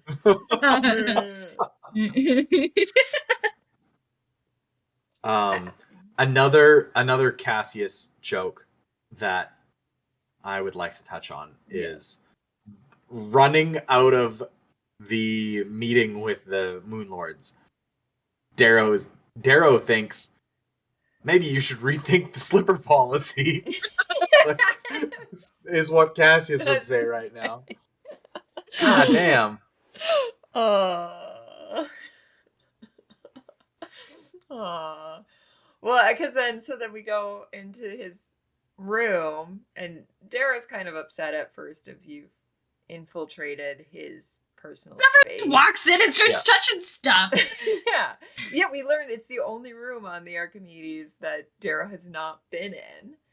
And we get kind of all these cute little personal things, which are adorable, but just the one joke, and then we'll go back to this, is when they see the hollows, and but some people peek too soon, and then like Severo immediately was like, or to see what he wanked it he to. would have got it. Yeah. He would have got it. Yeah. But yeah, the adorable, so it kind of goes through like, oh yeah, here's all the random collection of things that we all have that like means nothing to nobody else. But then you get the Archimedes family. You get pictures of them all. You just together. get pictures.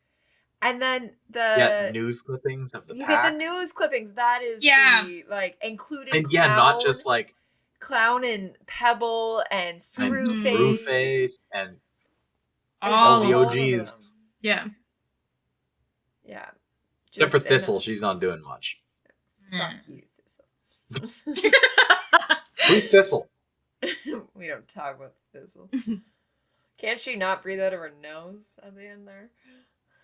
Probably can't breathe out of anywhere. Anything. No, but isn't Antonia's bashes her? No, it's Antonia that can't. Victor bashes her in so much. Yep. Never mind. That's what I was thinking of. Yeah. Thistle's head just looks like this. Describe that to the listeners, please. It's been caved in around a metal bar. Taking heart shape to a whole new level. Yeah, the golden arches. But yeah, he gets all the clippings, and then we know that they've been watching, and just the cutest where I love Severo takes the chair and then like shows Darrow the ground, and Darrow just sits down on the ground, and Severo like pats him on the shoulder and is like, let's see. They're finally the same height. Yeah. And it's them in the lock, and it just happens to be the three of them on their horses, and then that last little bit of it'll be a long it's a long journey home, and like we know it's like hundreds of or thousands of hours of footage probably, but yeah, it's a long journey home as they're just sitting there. Yeah, where should we start? Wherever he left off. And it's the lock. And then we get the message home. Yeah. Before the message home, we get the it's kind of an epigram.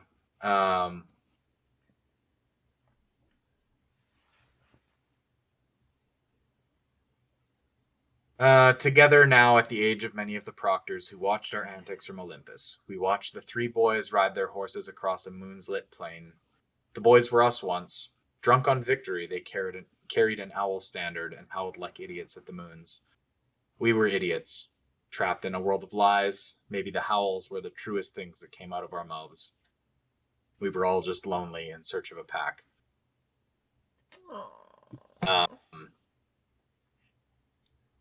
I somebody linked a reel of that in, I think it was in the I Have Finished Lightbringer chat a couple weeks ago, and I hadn't listened to those since HowlerCon, and I wept. Yeah. That's when I was doing my makeup. Yep. Oh, yeah. Yeah. Yeah. Yeah. Yeah. It's so. It's I think that's what is most emotional about it, is because it just brings it back home. Mm-hmm. And it's so very fitting. Like, I don't know. Yeah. Well, and it also, for Cassius's like character arc, it perfectly mirrors him and Darrow at Roke's death. But the difference of that was them reuniting as friends. Of let's watch these hollows and think of who at that time was, the other quote unquote third friend. If we take Sevro out of the mix, the third friend would have been Roke, and that downfall. But how different it is of that downfall was Roke was on the other side, and Cassius during that was still on the other side. We didn't know where Cassius was falling, where he was aligning himself. And now we have 3 books later that it's for Cassius, who did end up being the close friend, the close ally, and having those moments. And with Sevro, who was the outsider to those 3, is now the one who has the reflection, and is the one who we never really saw him and Cassius friends. We know it happened behind Darrow's back. They talk about how they talked. Clearly Sevro is upset by these things, and he is the one who instigates it all, of look what I found, let's go through. It's not Darrow bringing Sevro into it, it's Sevro bringing Darrow into it. And this, watching those hollows after a friend's death for 2 very different reasons, even though they're the same hollows, it hits totally different on, I would say, but on Cassius and Darrow's friendship path and their character arcs, of how far they've come since those boys in the lock, since those boys sitting together. I mean, dueling at the gallery, we could go through the whole thing, but sitting together after Roke's death, and now why, Roke killed himself because he thought he knew better and could not. And in comparison to Cassius, basically killed himself, forced Lysander to kill him for what was actually the better path. He wanted to stop that genocide, not just his, not for what he believed was right, but what he knew was right. Yeah.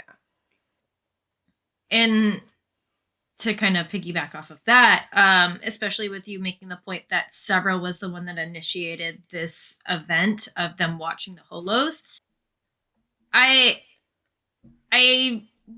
think a lot of that gesture was he cares so much for Darrow, and so he wants to give Darrow that solace. But again, like you're saying, they had this relationship when they were on the Archimedes. And so I think he's masking it as, let me help you, Darrow. And of course, Darrow's probably going to see it that way. But then Sevro secretly on the inside is like, I need this for myself too. Yeah.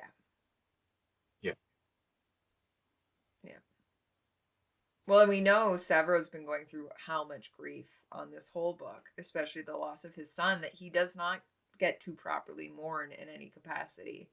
And so he is probably doing double duty right now, of this is a moment where I can mourn both Cassius and my son. Yeah, for sure. But yeah, and then we get the message sent to home of basically on the back of a tight beam and a prayer. Yep. But, and then at the end of that, so I listened to it twice today and I was still in traffic. And so, the song that came to mind is, I forget who the female singer of it is, but it's a P. Diddy song of coming home. The I'm coming home, I'm coming Oh! home. Tell the world I'm coming home. Let Skylar the Grey? rain No. wash away all the pain of yesterday. Though my kingdom awaits. I forget the rest. Yeah, but that was what Yeah, I it is listened actually to. Skylar Grey. Good Yeah. work. Look at this go. But yeah, that was what I listened to afterwards because it just was so like that little final speech, that little message to Mustang was just, that's all I could get in my head. I was like, this is what the song is, which then got me down a whole random path of like songs from that era. But What's that? Not. I'm gonna add it to. We have a Red God Theories playlist, oh, and really a lot of it is like, and it's mostly Sweets, Dive, and Sweet. and I think Scarlet put some stuff on there too. But we have a lot of songs on there, and I'm adding that one Yeah, because that is very fitting. right. We also have I Need a Hero on there. Which version? And is it the Shrek 2 version? I can't. It better Okay, be. I don't know why, but in the US, I cannot get the Shrek 2 version on Spotify. You can't get it in Canada either. You have to use. Otherwise, Oh, really? that Mike was Myers didn't fight for that? Bastard. no. So Jennifer but Saunders, yeah. that was the intended version. I know, that's the best version. Yes. I had that CD, the Shrek 2 soundtrack. Both Shrek soundtracks are hopping, but this Shrek 2 is the best. Yep. Yeah, I love it. But yeah, I just needed to be in my feels, and that was the song. That seems very fair. Yeah. Did you either of you have the sound on for the drink post? Not the post for the. Oh, your ingredients? You did Hey Brother by the Avicii. Yeah. Mm-hmm. That one I like too. It took me so fucking long to get that lined up. It's hard sometimes. Yeah. You did good though. Yeah. Yeah. Thanks. Yep. But yeah, that brings us to the end of Lightbringer, which we will next week get into all of our thoughts and feels. And actually, it will be more filled with Howler thoughts and feels as we go through and get all the survey results, which are already like literally I check it every few hours and I'll have more responses. So fucking funny, some of them. And then some of them I would like to question your reading comprehension, but that's for another time. Book clubs and reading comprehension do not go hand in hand. We have learned the this same. Not the same. repeatedly. Not the same. We love you all, but guys, learn to read questions. Learn to read the proper question. It's also funny because the amount of people, the last question on there is, what question did you wish I asked? And we will dig into them. And the amount that are just Red God theories, and I wanted to be like, guys, we don't theorize, but I can't say that after this episode. All we do is theorize, apparently. Yeah. Everything is EV. It's the evolution of our podcast. The evolution. We've now gotten to the end, so now you can theorize. Now we can theorize. Yeah, this is the first time we've ended, and I guess when we ended Dark Age, you didn't know, Salem, what was coming, but me and Crescent did. This is the first time we can actually sit there and have no idea what's coming, so it's very interesting. Yeah, we started this episode by asking, how are you feeling? I'm feeling hopeful, and I think that ties into me listening to that Coming Home song. And we know Lysander's off to kind of deal somewhat with Atalantia in some capacity, and we don't have to maybe deal with that in the first 3 chapters of Red God. I'm feeling hopeful. How are you guys feeling? Yeah, I'm hopeful that this whole thing with Lysander and Atalantia is going to get solved pretty quickly. And then we're gonna move on to the Jackal or the Yeah. Abomination. Where the fuck Yeah. is he been? Yeah. So, and I was also thinking about this Luna. today because I was like, oh, it was. I feel like Lysander is now gonna go. I don't think he's gonna go to Mars. I think he's gonna go to Luna, and then we're gonna have the showdown with Abomination. And I think Mustang has been dealing with Abomination this whole time, and I think we're gonna get, because really the second half of the book we didn't get much Mustang perspective at No all. idea what's happening. And I Yeah, think not at all. I have a feeling we're gonna get a lot of Mustang Ugh. perspective so. on this side I really hope on Red so. God. Yeah. Yeah. And Yeah. more Lyria. We didn't really have any Lyria at the end. No. Like perspectives. So, I mean, let's look at our character point of view. So we know Pierce did not add a point of view for this, even though he did write, and he wrote a Severo one at one point. Yeah, and he 100 wrote an pages of Atlas, Severo. and he wrote an Atlas point of view at one point. Yeah. Yeah, That would have been really cool to read. But that would let's have been our fucking current, weird. Yeah, our current 4 point of views. So Darrow and Lysander, we see where they're going. Lyria is off with Volga, so we'll be somewhat close. Like, it's interesting of what'll happen there. It'll be a Yeah, she different could perspective. Weave in and out of Darrow's. Yeah. And then we have Mustang that we need to catch up with whatever's been happening back home. Yeah, the rebirth of the Sons of Ares. Yeah. The sons and daughters coming back together. Yep. The Pandora is back. Yep. Yep. Back in Barca Julii hands. Yep. Jade Green. Julii Barca. Yeah. Julii Barca. Yeah. So lots to come, lots to happen. This is still continues to be my favorite book of the series. Yeah. It's so good. It's so good. Yeah. Like, Pierce doesn't miss. No. And he just keeps getting better. Yeah. Yeah, I think the reason why the ending of this book is so emotional because he did so well on building it all up. Yeah. Oh yeah. In Lightbringer 100%. to get here. So yeah, I think that's a really good mark on his writing. Yeah, definitely.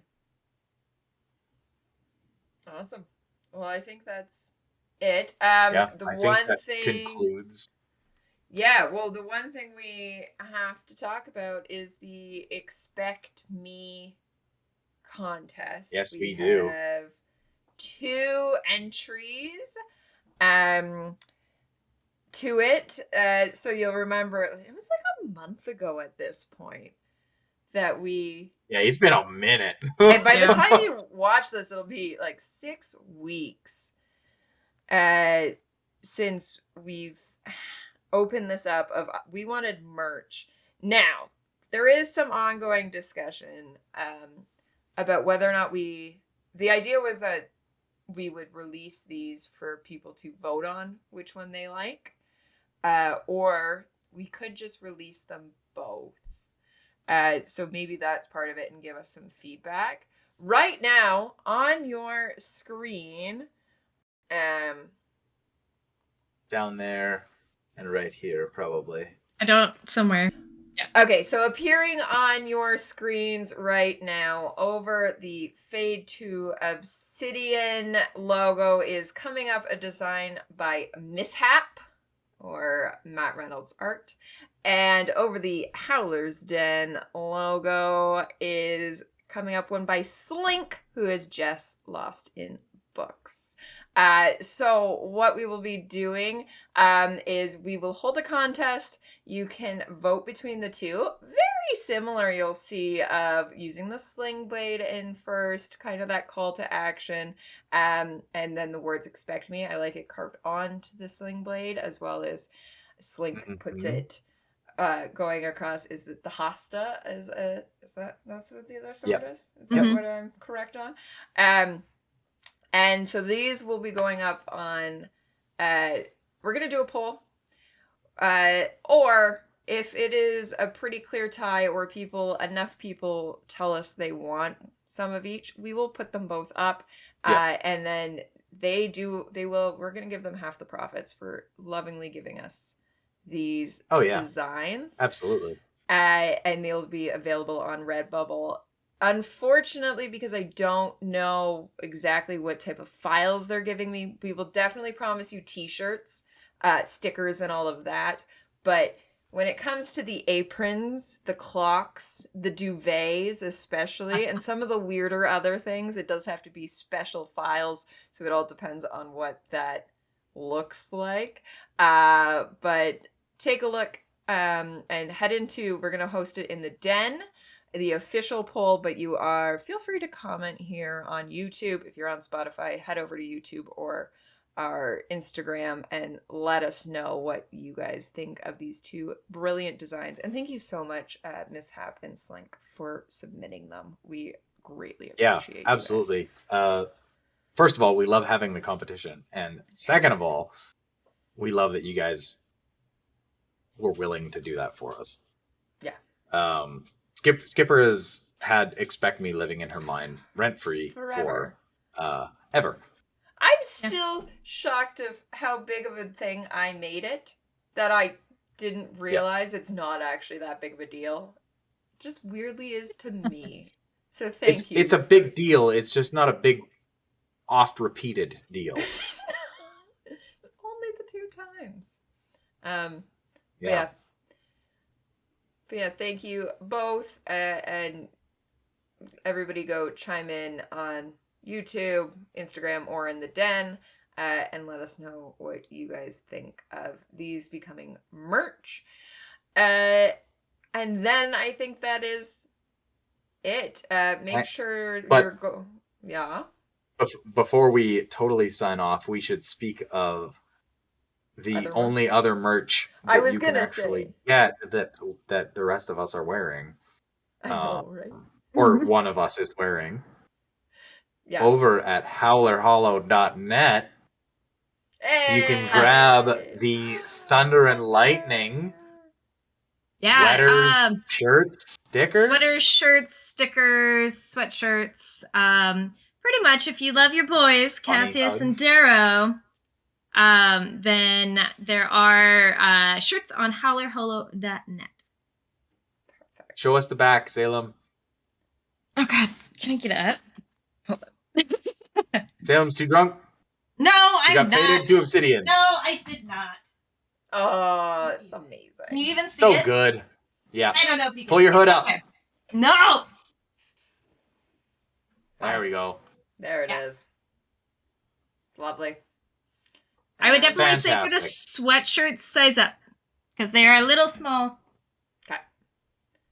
And this is coming from Salem. So maybe size up twice. Love it. Check us out in the Howlers Den. You can find, if you're on YouTube or Spotify right now, check out our bio or the link tree. You will find the link there. The description everywhere. Otherwise, if you want to type it in, it is discord.gg/thehowlersden. There you go. That works too. Yep. Yeah, find us in there. We're always having a good time. Lots of chaos. The best all the time. Yep. Unless we're finishing Lightbringer, then it's really bad time. I don't know. We had more laughs this episode than I think we have in honestly, a while. In a long time. We were Salem's bringing the vibes in. I swear, if you don't name it Evolution. It's being named Evolution. Yep. How many Pokemon people are going to watch this episode? So confused. What is happening? Let's hit that. Then they'll have to dig further in. Yeah. Yes.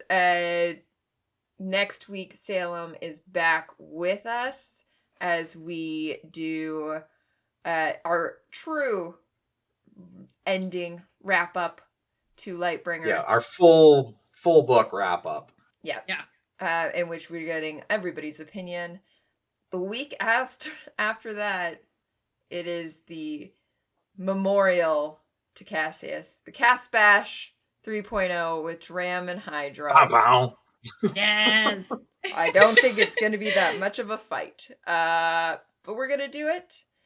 And then I think we're taking a couple weeks off before we do the Count of Monte Cristo. So make sure you are reading Yep. I don't even have my copy here anymore. The biggest book You did. ever. Where did it go? It's underneath the desk now. Why? You were worried it was going to snap the desk. I had too many Jesus things on Christ. the desk. Yeah. That is a big fucking book. A thick boy. A thick boy. So, Meringue and Fox will join us for the Count of Monte Cristo. After that, there are no plans. So make sure there is a survey that floats around, or message us on what you want to see on Fade to Obsidian. We have some people who want to come on. And if you want to come on and talk about your favorite relationship, obviously Salem is coming back to talk Mustang and Darrow at some point. Yeah. Shocked. It's illegal for her not. Shocking. Other thing that is shocking is that nobody has claimed the Victra Severo relationship. Thought people would be all over that, being like, I want to talk Victra Severo. It's too intimidating. I know. And the Quick amount of Mateo. times. Yeah, I was gonna say, what about that one? But Quick like, Mateo. how Olga Lyria, Cassius Lyria. Okay, Yes. depends on how much you want your episode to be unhinged, but the amount of times people talk about like just the relationship of Severo and Victra I know. in chat, like it could be really good or it could be really unhinged. Yep, we're gonna see. So I wish you all the best of luck. Thank you. We'll take it. You know us, we don't thrive on chaos.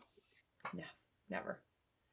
But yeah, send us a message. Okay, thank you everybody for watching. It'll end eventually. Yeah, We're gonna go one cry day. now, okay? We gotta go. It's time for a group cry. We've been Yeah. holding Yep. it back this whole episode. Yeah, This has been Fade to Obsidian. thank you everybody. 2.5 hours in. Have a good night. Bye.